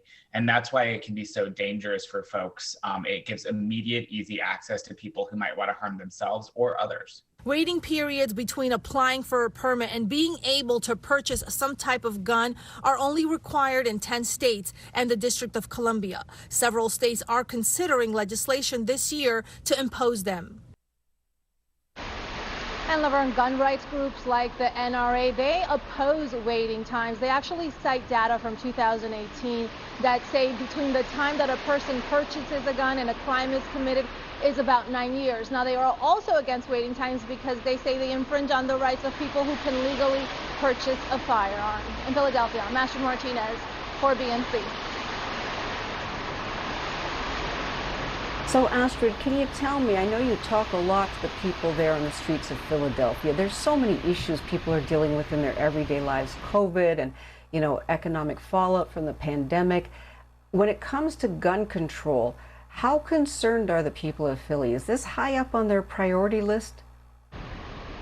Absolutely. Philadelphia right now is suffering from gun violence. This time last year, there were about last year was one of the most violent years when it comes to gun violence. This year, the mayor said that we are on top to beat that record, that this could be actually one of the most violent years Philadelphia sees in a long time. People are concerned because a lot of the mass shootings that happen in Black and brown communities also don't get the spotlight that these other mass shootings get. So they fear that this is going to keep continuing if something isn't done.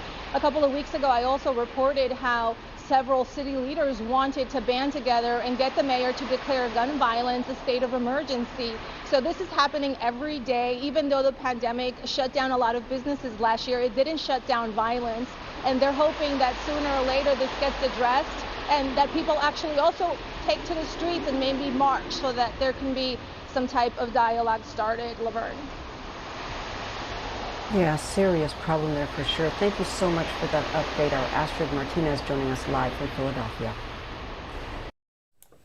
Okay, so she says, oh, people are so concerned with the COVID and the economic problems, and where is this gun control thing, being there? And the thing is, the COVID, the economic, the gun control, not the mental health, right?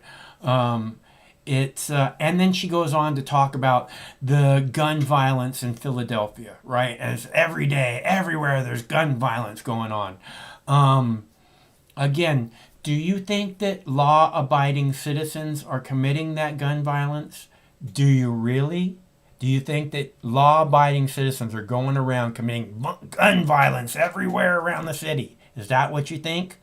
Because the rules about gun control are only going to apply to law-abiding citizens, because people who are not law-abiding citizens don't give a fuck about your laws. Kind of like me. So I think it's really... I don't need someone telling me how I'm supposed to be. I don't need a babysitter saying, oh, this law, that law, this law. I don't need that. I want to be a good person, I don't want to bow down to fucks like Nancy Pelosi, Kamala Harris, Joe Biden, Mitch McConnell. I don't want to bow down to them. I want them sent to prison. But I do want to be a good person, and I try to be a good person. I strive, and I think that that's how most people are. Meanwhile, these people in Congress, in the White House, see you as a threat. That's why they want to take your guns away. And they know This will only affect law-abiding citizens. That's why they want to take your guns away. And they know it's a mental health issue.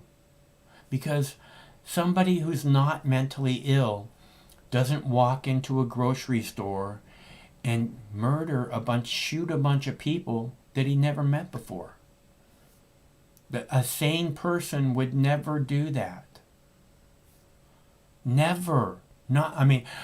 Maybe a sane person might go and shoot somebody who they had a problem with, but they're not going to walk into a grocery store and shoot a bunch of people they never met. Maybe a sane person might go shoot someone they know. Maybe.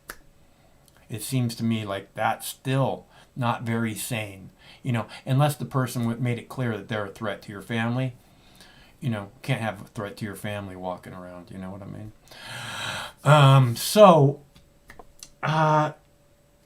And that's what they want to take away from you, is the ability to protect your family from threats. Of course, they have their family, Don Lemon, Kamala Harris, Joe Biden, Mitch McConnell, Nancy Pelosi. They don't want people with no guns.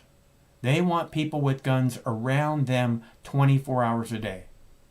They have people with guns around them 24 hours a day to make sure that they have the security that they need for them and their families to be safe.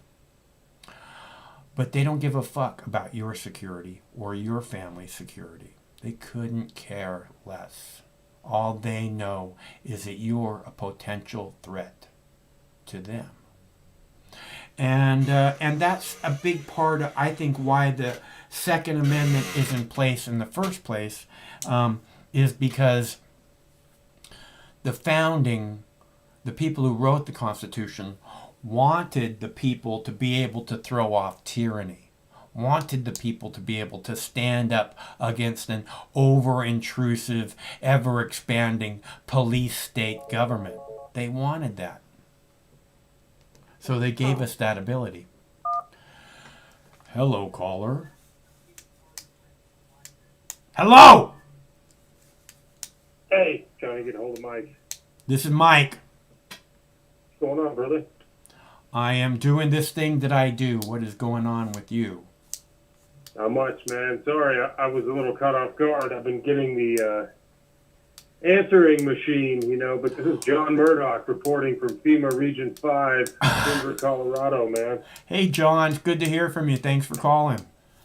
Absolutely, man. I wanted to give you a little update on what's going on in this part of the world. Cool. We appreciate that. Of course.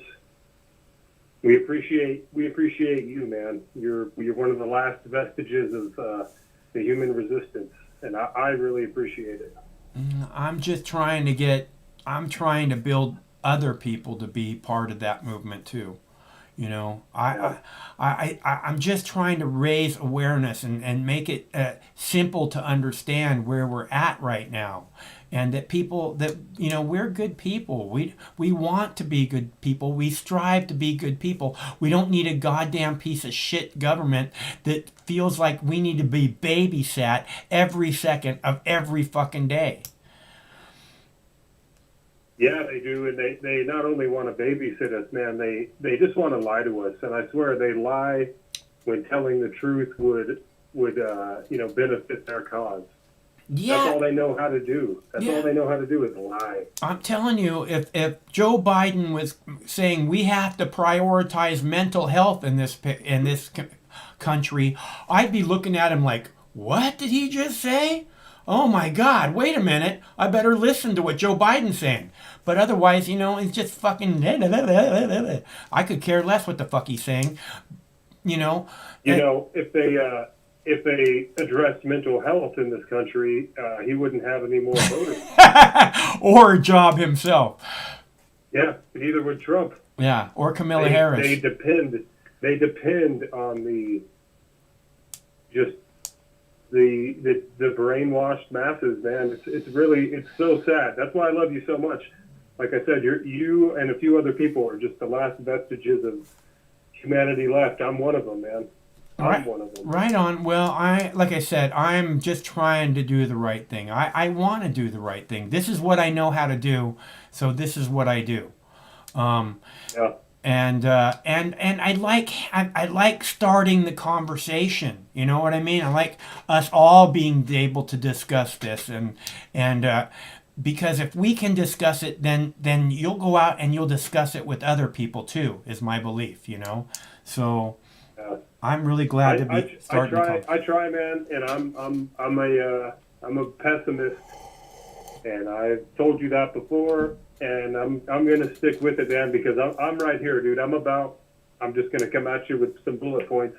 You know, I'm right here about 10 miles from the King Soopers in Table Mesa, right there in Boulder. I've lived in Boulder most of my life. And that's where the shooting took place, right? Yes. Okay, you're about 10 miles from there.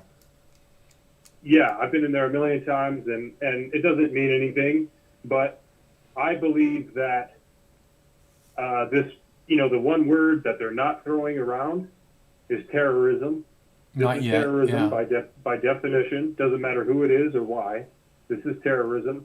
And if you watch the footage when they took this guy out, there was an old man that they took out in a jacket and a mask, and he was not in handcuffs. Yeah. That was the guy.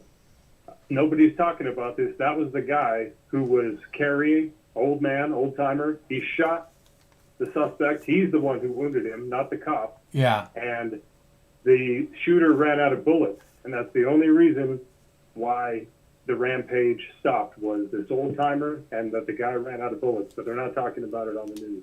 Right, because they don't want to point out the only way to stop a bad guy with a gun, is a good guy with a gun. Yeah, I don't like guns. They make me nervous. I mean, I own one.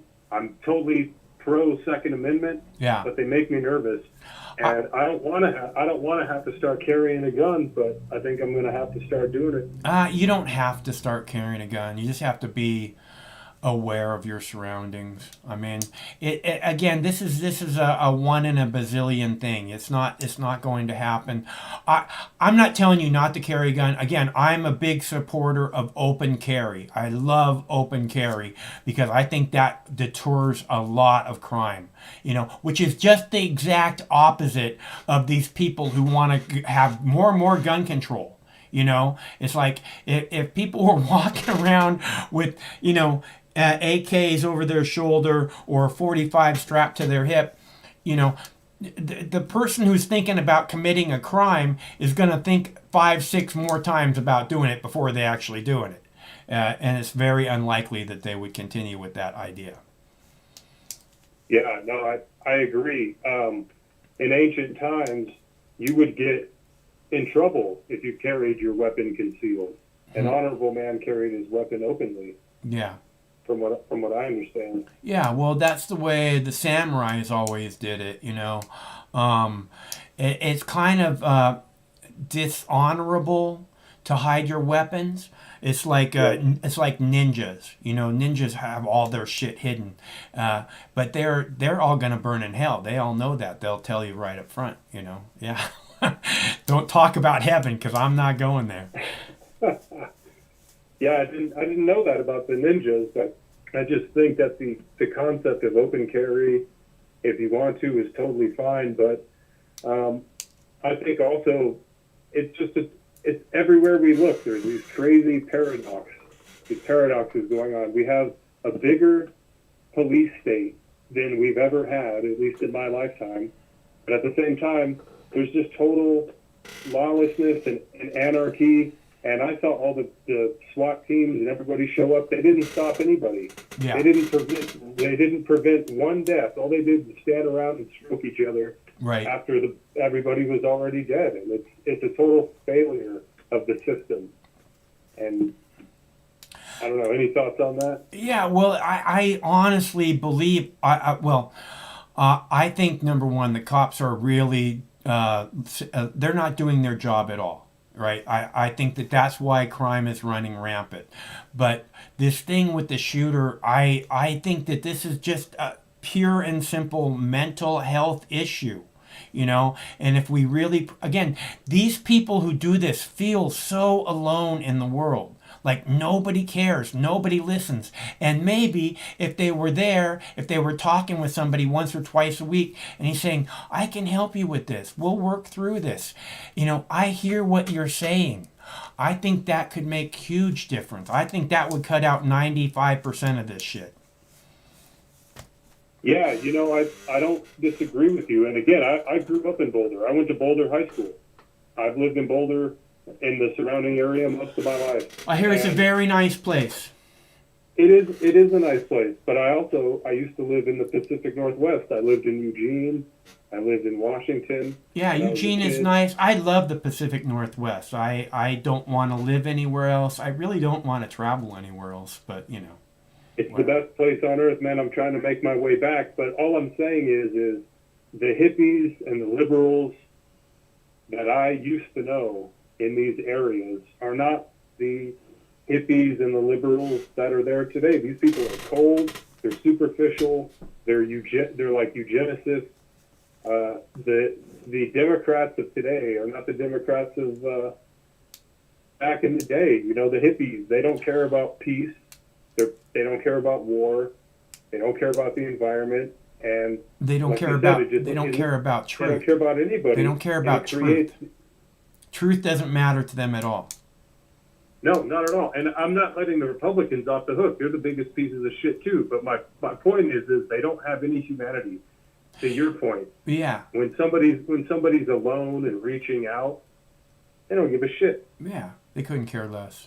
I think to your point where you're saying that these aren't, these liberals, whatever, they're not the ones from back in the day. I think that, I think you're right. I think that there used to be people who actually stood up for our rights. And I don't see anybody standing up to say, we got to protect these people's rights, you know.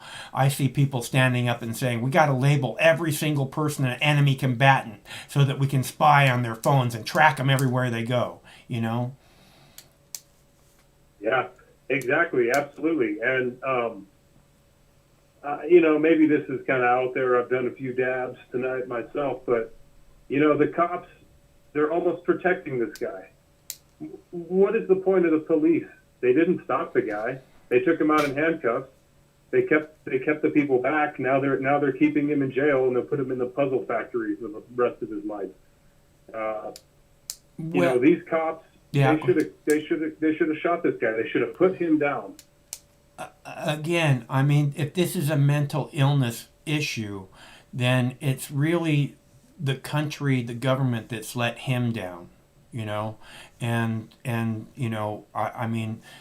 I hear what you're saying, and I understand about a threat, and that, but he's going to be locked up forever, and hopefully, I hear what you're saying. I get it. It happened in your neighborhood. I get it. I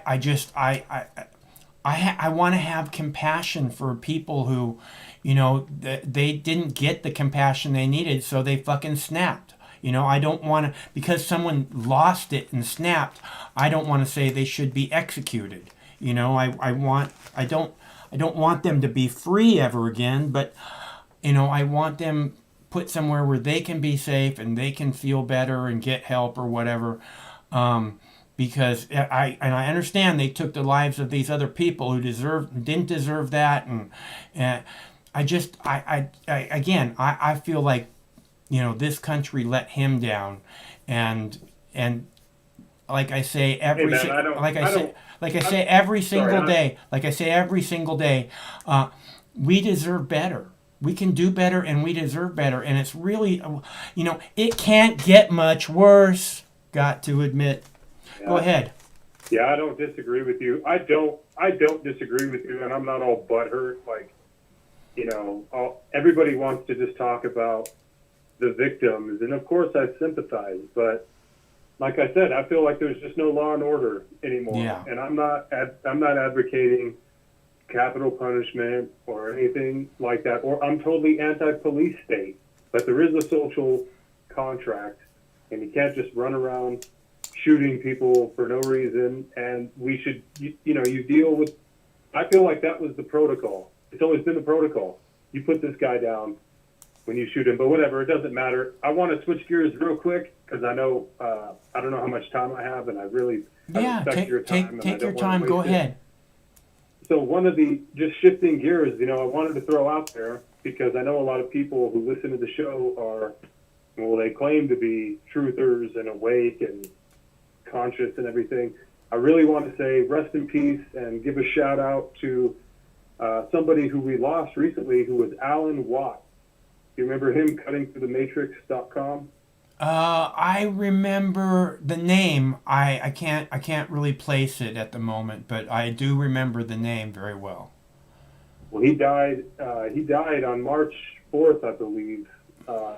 Whatever. He was a huge contributor to the truth community. Hopefully, some people in the comments will remember him. Yeah. Look him up, man. Cuttingthroughthematrix.com. Right on. He was a really good guy. He's kind of up there with like Jordan Maxwell and David Icke. Yeah, and these good guys. And he died recently, unfortunately. A lot of people seem to be dying recently. Yeah. No, not Alan Watts. There's no S, just Alan Watts. No S. TT? I'm sorry? TT? Alan Watt TT? Yeah, WATT, Alan Watts. Yeah. Cuttingthroughthematrix.com. No big deal. Or it is a big deal, but I just thought I'd throw it out there. But yeah, no, we need more people that, again, this the truth, this is in the kingdom of lies, truth is tyranny. And the only way that we actually evolve as humans is through the truth. Us all expressing the way we see things, and all they're doing is trying to suppress us in every way and shape, form possible. So, what's your name? Yeah, absolutely, John Murdoch. Hey, John, it's good to hear from you. You too. Can I throw one more thing Sure. out there? That my father told me when I was a young man, and it's still true today, that there's a lot of people that are trying to spread the truth, but they're not really seeking the truth. And it's an important distinction. Are you trying to find the truth or spread the truth? Mm-hmm. I try and do a little bit of both. Oh, I know you're seeking the truth. I just mean a lot of people are trying to tell you and me the truth. Yeah. But they're not trying to actually learn the truth. Right. They don't really care what the truth is. They just want to tell you what it is.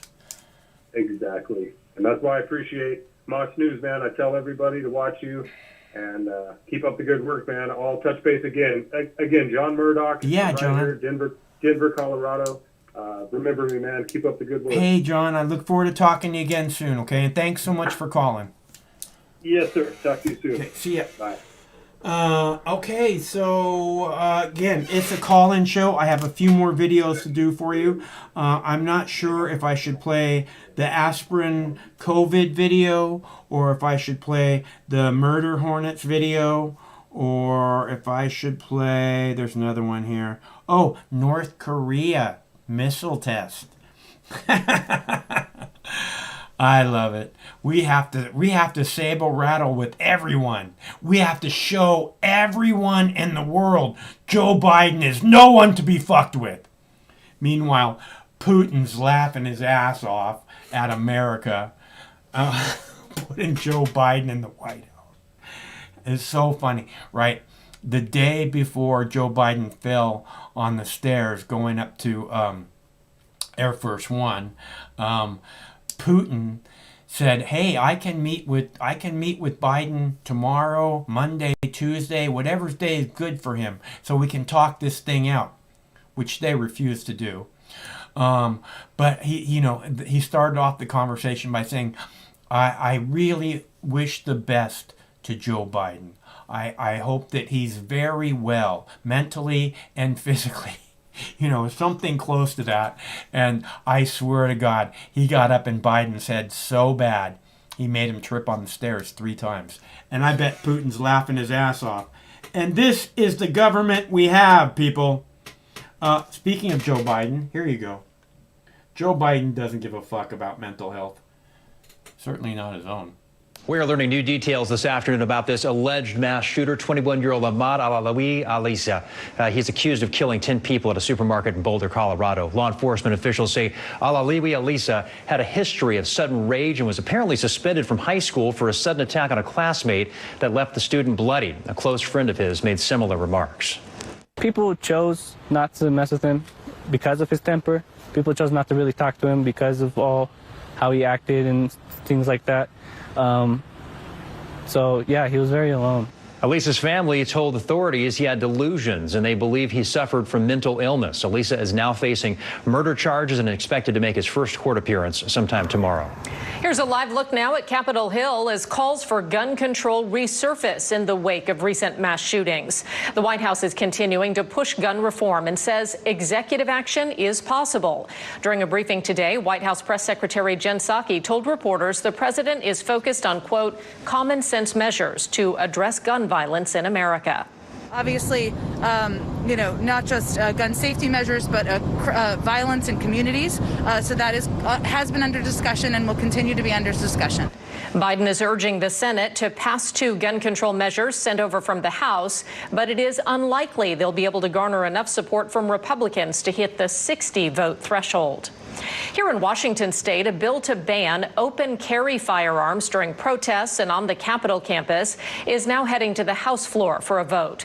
Critics of the bill say more laws would punish responsible gun owners. If this open carry proposal becomes law in our state, a violation would be a gross misdemeanor.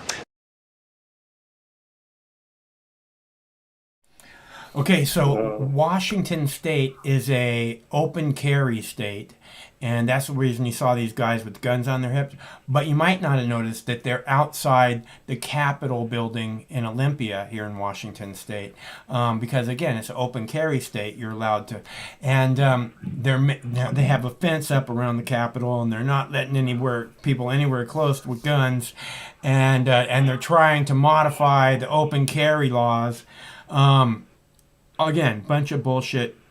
The people are there. They have guns. Again, if they're not loaded, it's just a paperweight. So if you have guns, probably loaded. And, they're not shooting up the place. It's not a matter of guns being the problem. It's a mental health issue. Hey, I got JR on the phone. What's up, JR? What's up, man? How you doing? I am doing this thing I do. I am doing good. How about you? I'm good. Just drinking, smoking. Sounds pretty good. Yeah, chilling. I was gonna talk about Joe Biden. Yeah. What about him? Yeah, everything that Joe Biden is doing is what everything Obama's been doing. Like the kids, the migrant kids, that what Obama did was put them in cages. Yeah. And now what Joe Biden's doing with the facilities, and it's getting overwhelmed. You know what I'm saying? Yeah, it looks horrible. Putting the kids in cages and. Before, remember, like they lost a bunch of kids, like under Obama. They don't even know where they send them off to. It's horrible. I just think the people deserve better, and certainly the children do. Go ahead. Yeah, they deserve better, and all this is it's coming. I'm sure it's coming from our own taxes. Absolutely. And all this money is spent, and it's all created to help these people. But look what's going on in America. There's homeless people in the streets with no air conditioner or no heat. Yeah. No roof, walking around in soaking wet shoes and soaking wet socks and fucking clothes that they haven't fucking changed for 2 weeks. And it's horrible. I just wish we had a whole different set of priorities than this never-ending war, never-ending war. We need more war. We need to saber rattle with Russia. We need to saber rattle with China. We need to saber rattle with North Korea. It's when is it going to end? Yeah, man. There was a video about Obama doing an interview, that he's willing to try to do a third term by using an earpiece, and whoever controls the presidential election or the presidency, like, that shows a lot that he's still the president. He's still taking a third term. Are you talking about Obama? Yeah. Yeah.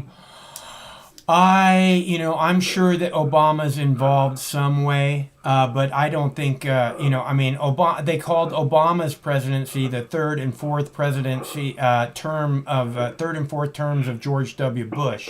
So if Obama's presidency was the third and fourth terms of President George W. Bush, who was never elected, by the way. Then Joe Biden's presidency will be the fifth term of George W. Bush. You know what I'm saying? Yeah. Well, I don't know, but how the way he on an interview with Obama saying that, he's like, sounds like a dictator. Yeah, I think that there is something like a dictatorship going on in America, especially when you see him limiting our freedom more and more and spying on every single person, and the White House and the Congress is being wrapped by a 10-foot tall razor fence with thousands of guards outside. It's looking an awful lot like a dictatorship. Yeah, man. Well, that's all I gotta say, man. Like, I love your show, bro. Just keep on going, Hey, JR, thanks a lot, man. It's good to hear from you. Please call back anytime, okay? All right, man. See you later. Peace. All right, stay cool. That's JR. And that's my Boo Bear sitting down by the river. Hey, my beautiful baby. How's my beautiful baby? You are my beautiful baby. Yes, you are. He's my beautiful baby. So what are we saying now? I have more videos. If you want to call, the number's right there on the screen. I'm not going to say it again. I have videos with the fucking tiger. And what are you talking about? I don't see no fucking tiger. Oh, fucking tiger! We got that one. Clip off the fucking tiger. Let's see. Have a video about murder hornets. Oh, North Korea. Saber rattling with North Korea. How about that? Does that sound good, boys and girls? As I said, it'd be really nice if we had different priorities than just agitating military conflict every chance we get. That'd be really nice, wouldn't it? I'd really like to be people who don't constantly agitate military conflict every minute of every day. Wouldn't you like our country to be more like that? I sure would. Let's see. Clip number 9. Number 9. Number 9. Number 9. Well, North Korea has conducted its first known missile launch in a year. South Korea says its military detected 2 cruise missiles Sunday morning, but the White House is downplaying the situation. North Korea, sir, do you consider that to be a real provocation by North Korea? No. According to the Defense Department, it's business as usual. There's no new wrinkle in what they did. Does it affect diplomacy at all? CNN Selena Wang is following the story for us from Tokyo. She joins us now live. Good to see you, Selena. So President Biden doesn't seem particularly concerned about North Korea's missile test. Why is that? Rosemary, not at all. You even heard him laughing there at the end after calling this business as usual. And that's because U.S. officials were largely expecting this. They called this, quote, normal testing. Experts said that this was fairly routine, that this was a mild response to recent U.S.-South Korea military drill. And the key piece of information here is that North Korea launched a short-range projectile, not ballistic missiles. This helps to explain why the U.S. does not see this as a serious breach and why it's not going to stop the U.S. from pursuing diplomacy with North Korea. Now, North Korea traditionally does take some sort of very provocative action early on in a new U.S. and South Korean administration. When Trump and Obama took office, tests of this kind were conducted as well, and experts actually say that this was less of a provocative action than in previous administrations. administrations. But when it comes to the timing, Rosemary, we are also just weeks away from when we are expecting Biden to publicly announce his administration's strategy on North Korea. It is expected to be a departure from previous administrations. You had Trump take a very top-down approach, personally meeting with the leader. Then you had Obama, who would not engage until North Korea changed its behavior. And none of that stopped North Korea from continuing to develop its weapon systems. It did not stop North Korea from continuing to repress its citizens. And we know that Biden plans to take a multilateral approach, working with countries in the region. But Rosemary, that is expected to be a challenge, considering that China, which is probably in the best position to influence North Korea, does not seem willing to take that same active diplomatic role that it did in the past. So something to watch here moving forward is just what role China is going to take as the U.S. increasingly sees China as an adversary. Rosemary? And we'll watch very closely. Joining us from Tokyo, CNN's Selena Wang. Many thanks.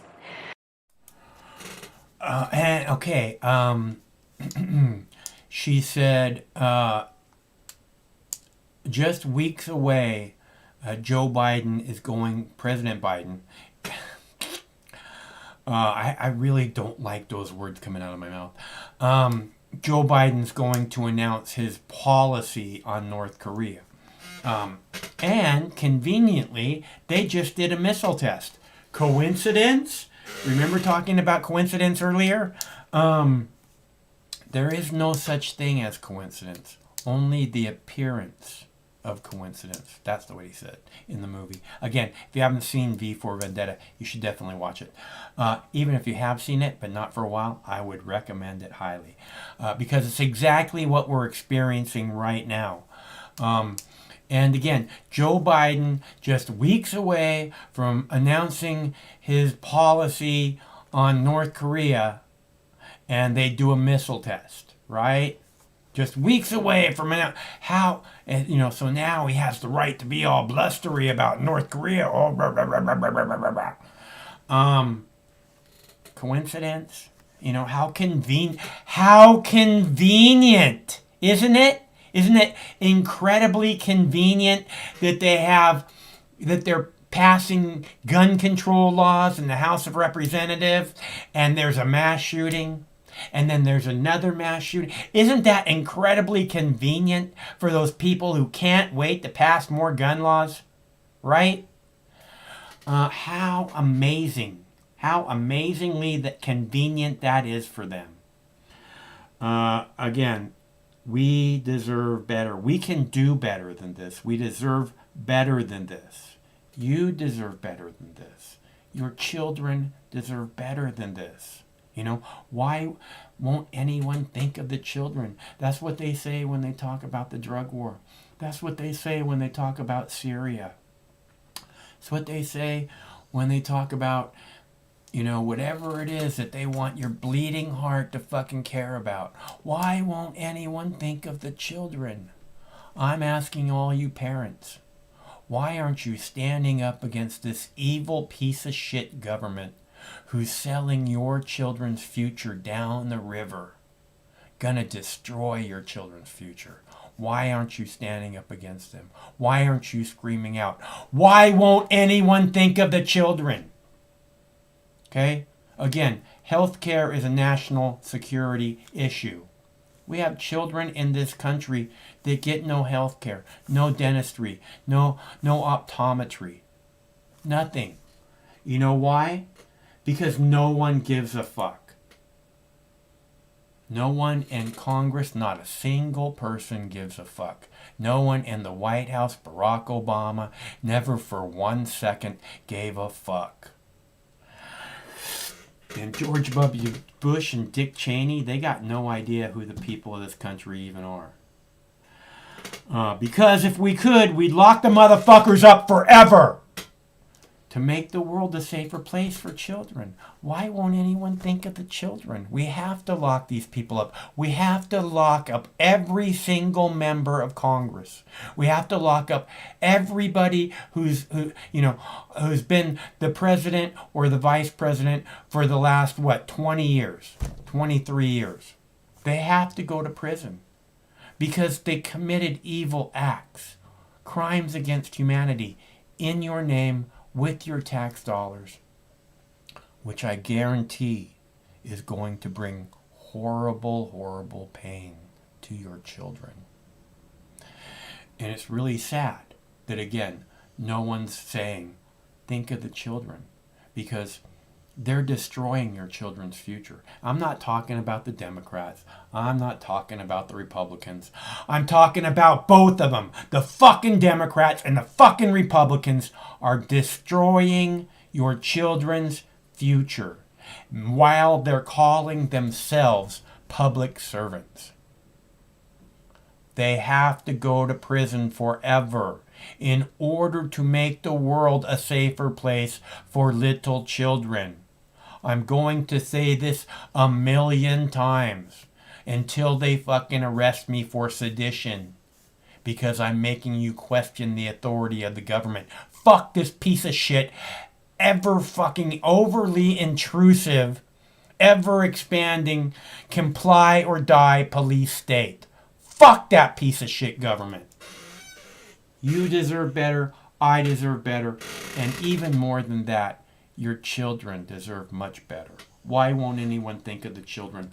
Why aren't you parents screaming at the top of your lungs as you watch them sell your kids down the river? Sell them into slavery. That's what's happening. And you act like you don't even see it. It's sad. It's sad no one actually thinks of the children. They just use that as a saying to get you to do stuff that you normally wouldn't do.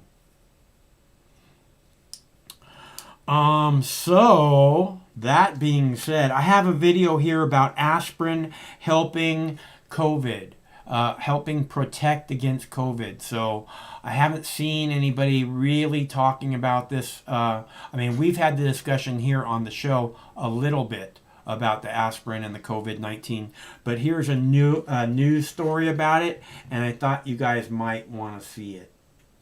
In HealthWorks, a common pill you likely have in your medicine cabinet might help fight COVID-19. Medical reporter Liz Bonus shares what experts are learning from a new study on aspirin. Infection control specialists say it is too soon to know if we should start people on aspirin to help fight the virus. This new study did not have a control group to help us know that yet. But it does give us potential insight into what might work to continue to fight COVID-19 complications.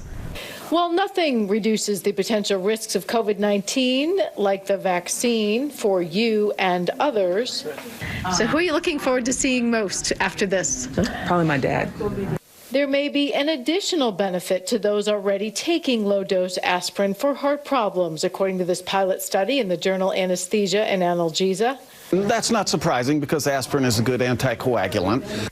Researchers in this study found aspirin may help those with COVID-19 manage excessive clotting, which can be fatal. Researchers reviewed more than 400 adults who took a low-dose aspirin, 81 milligrams, either before admission to the hospital or within 24 hours after admission. They compared their outcomes to more than 300 people who did not take aspirin. Further analysis found after adjustments for other risk factors such as age, high blood pressure, and diabetes, aspirin was associated with a 43% reduced risk of intensive care unit admission, a 44% reduced risk of mechanical ventilation, and a 47% reduced risk of dying in the hospital.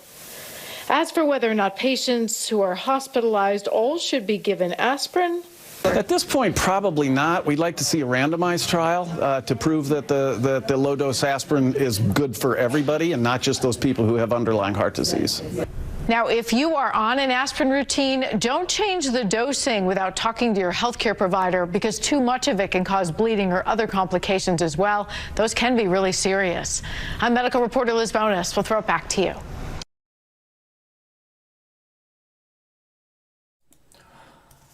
Hey, I just thought that story was interesting. I thought you guys might find it interesting. I know there's that you've seen plenty of COVID stories forever. You don't ever need to see another COVID story. I hear you totally. This is I don't trust this information like any other information that we get from the news, but it's something that I think you should know about. So I wanted to make sure that you heard it, even though we've had this discussion at least a little bit in the past. Now, I have another video here. I have like a couple videos left. But I have a video, and it has Congresswoman Jackie Spears in it. And every time there's a mass shooting, this woman crawls out of the woodwork. Because she was a victim, she was a shooting victim, and they pull her out of the woodwork, and she talks about how horrific everything is, and I was a victim, so it could happen to any of us, and you know. I'm not going to play the whole video. I just want you to see. Well, I don't even want to play the video at all. But I want you to see this lady so that maybe next time there's a shooting and you see her, or what I'm saying is, you know, every time you see her, they're going to be talking about a shooting, and then you won't see her for a little while, and then you'll see her, and you'll see her talking about a shooting, and I will bet you money by the end of the weekend, Saturday, Sunday, by the end of this weekend, they will be trotting out Gabby Giffords. For those of you who don't remember, Gabby Giffords was shot in the head at a shooting in Arizona where she was a congresswoman. And every time there's a shooting, they march her out and they say, oh, look at how horrible this is. You know, this innocent person got, you know. And again, it's not the guns that are the problem, okay? It's the people holding the guns. Because, again, a sane person's never going to shoot a bunch of people, right? A sane person is going to go, I don't want to give up my life. And I don't want to hurt other people. So I'm not going to do that, you know. Let's see. I used to go to the store. We used to walk to the store a lot, me and Rufus, right? There's Rufus. There's my beautiful baby. We used to walk to the store a lot. And everybody at the store just loved Rufus. And he was very good. And I wouldn't take him in the store if he wasn't great, you know. I remember we were there one day. And he was sitting down. He had like a big smile on his face. We were checking out at the cashier. And the cashier looks at me and she says, he looks really happy. And I said, he likes going to the store.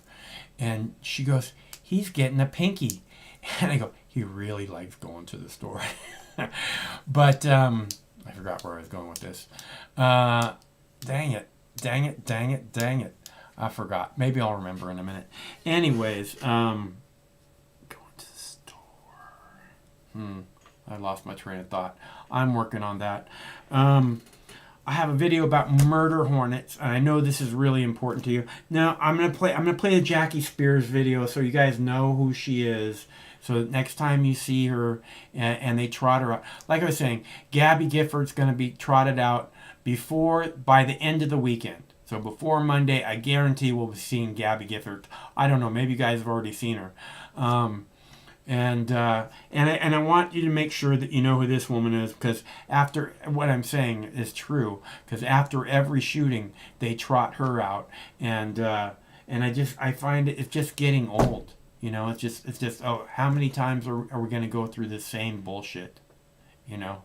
Because people see it as bullshit. Otherwise, something would have been done already. Nothing's being done. Nothing's going to be done, because what they're talking about is complete and utter bullshit. As the community grieves in Boulder, President Biden is demanding Congress move on gun control legislation after the attack, just one of 5 deadly mass shootings in America in the 2 months since the president took office. I don't need to wait another minute, let alone an hour, to take common sense steps that will save the lives in the future, and to urge my colleagues in the House and Senate to act. We can ban assault weapons and high-capacity magazines in this country once again. I got that done when I was a senator. It passed. It was law for the longest time. And it brought down these mass killings. We should do it again. We can close the loopholes in our background check system including the Charleston loophole. Well, few in Congress know the trauma of gun violence and the battle for change, like Democratic Congresswoman Jackie Speer of California. She was shot 5 times at the airport in Jonestown, Guyana in 1978. Her boss at the time, Congressman Leo Ryan, was murdered on the tarmac along with 3 journalists after investigating the People's Temple, where a madman would lead more than 900 followers to their deaths. Congresswoman Speer joins us now. Thank you so much for being with us. I'm sorry it's under these circumstances. You know, what you went through was such an extraordinary ordeal. You had to wait 22 hours on the airstrip in Jonestown before help arrived. When you see a tragedy like this in Boulder, does it bring you back to that? How do you deal with seeing these things? Well, Anderson, it creates a churning in my stomach because I know what we have to do. I know it's not a heavy lift. We're just trying to close loopholes in existing laws, and see, so I wanted you to see her so you know who she is. You're going to see her again and again, and then she'll disappear, and then there'll be another shooting, and they'll trot her back out. Just like Gabby Giffords. Again, I guarantee you'll see her by the end of the weekend. Congresswoman who got shot in the head in Arizona. Oh, and you guys should see this because this is real, okay? This is real, and I know you need to see it. Trump won the election. Among the suspects' possessions, this is real, a white privilege card. I want you to take a look at this. It's a fake white privilege credit card. Subtitle, Trump's everything. The card holder, scot-free with 2 T's. Scot-free is actually spelled with 1 T, but, you know, 2 T's on that card. That one piece of evidence, an insight into the man's state of mind, that he can get away with anything because of his skin color. His lawyer saying this. That one piece of evidence of his state of mind, that he has a sense of humor that Don Lemon will never ever have. Don Lemon, I bet you he cries so much every day. He just looks like a miserable, miserable, miserable human being. You know, it's so weird. During, I was showing you this clip at the beginning, and it was of him, and he was talking about the gun violence, and he's talking about people going to the store and getting shot, you know, so heartfelt. And then he starts, you know, about how horrible it is, and then he starts talking about how much he enjoys his candy bar during the afternoon. Oh, I just love that candy bar. I can't do without that candy bar. What a fucking weirdo. For 8 years, Barack Obama is coming for your guns. He never came for the gun. Never, ever, ever, ever. Are you being manipulated? Yes. The point is to raise money. Think about it. What's the point of putting out an ad like that? What is it? Why? Let me move on. Because there is, of course, QAnon Congresswoman Marjorie Taylor Greene. I just can't look at him anymore. Sorry. I just can't. I can't. He's just, you know, this is real, people. A fake white privilege card. This is real, a fake. This is real, a fake. This guy is mind fucking people, you know? And I mean, it's like he doesn't even hear the words out of his mouth, or he's doing his best to confuse the fuck out of everyone he can. And I don't think he's that smart. But maybe other people are that smart and just feeding him the words on a teleprompter or something. All right, murder hornets coming at you. Murder hornets, you guys better duck. The murder hornets are back. We got to get the murder. I wonder how much COVID relief they're getting for the murder hornets, right? I wonder. That Trump won the election. Among the suspects' possessions. Increasingly louder cries for gun reform as families across the country are You may have heard a lot about the freakishly large Asian giant hornet. What you haven't seen is the tiny technology that represents our state's best chance to stop them from spreading. KIRO 7's Matthew Smith shows us how it's one part science and one part science fiction. Well, you can see now he's actually looking up at you. That's a real beetle with an insanely small camera and microchip created. Now, if you're a comic book fan, you can't help but think. I'm Ant-Man. Ant-Man? What, you haven't heard of me? Maybe not quite small enough to fit on ants, but you know, that's what we're working towards. You see that? Vikram's design is super small, but it's still capable of broadcasting this video signal back to his phone in real time. There, he's just walking around. So when Vikram heard about our state's Asian giant hornet problem, and how these big insects pose an even bigger problem, he picked up the phone and offered to help. We've started trying to adapt the sorts of technologies that we've been developing here to be able to build something that we could actually put on these hornets to try to track them. The hornet is a concern for a few reasons. One of them, they've been known to kill off honeybees. I don't mean a few. I mean they can decimate entire hives. This week, we learned that a male was captured near the Custer area. Since it's unlikely that it survived winter outside of a nest, experts think this guy is part of an established nest. I'm gonna have to change this one. Now the state plans to trap a living hornet, knock it out, so they can attach this miniature chip made by Vikram. Then they'll let the hornet lead them back to its home. We had originally experimented with CO2 gas to anesthetize them for a small period of time. Turns out our native hornets don't do well with this, so we're not going to risk killing an Asian giant hornet that could lead us back to a nest. We're simply going to go with ice inside of a cooler. We can use a larger antenna, something like this. Vikram has a few ways to track down the hornet once it takes off. One involves drones flying high in the sky, searching for that radio tag. And time matters here because this chip is small, and so too is the battery life. And to power this, we actually have a really small battery. I'm gonna turn this around. Now that chip, believe it or not, created with a lot of the same stuff you'd find in your AirPods or Bluetooth gear. Now don't get me wrong, the man hours into this project are priceless, but the tech itself is relatively cheap. Vikram says they've got the prototype chips ready. He's meeting with the state early next week. Time matters here because if they can't track down and destroy those nests, come October, it's possible new nests will take root in our area. The real race against time here. Matthew Smith, Cairo 7 News. And mosquitoes. Fucking mosquitoes. I guarantee you those guys are getting millions and millions of dollars from the COVID relief package. I would bet on it. And you see that thing that he had, that little tracking device. Number one, there is no way in the world one of those hornets is going to fly with that on their body. They might try, but they're not going to be able to do it. And you know why? Because, you know, a cockroach can walk around with this thing on its back, but a cockroach doesn't have to be perfectly balanced in order to go where they need to go and fly and flap their wings and stay in the air. Okay? This is never going to work. And again, your hard-earned tax dollars are being wasted on it. And this murder hornets shit, fuck.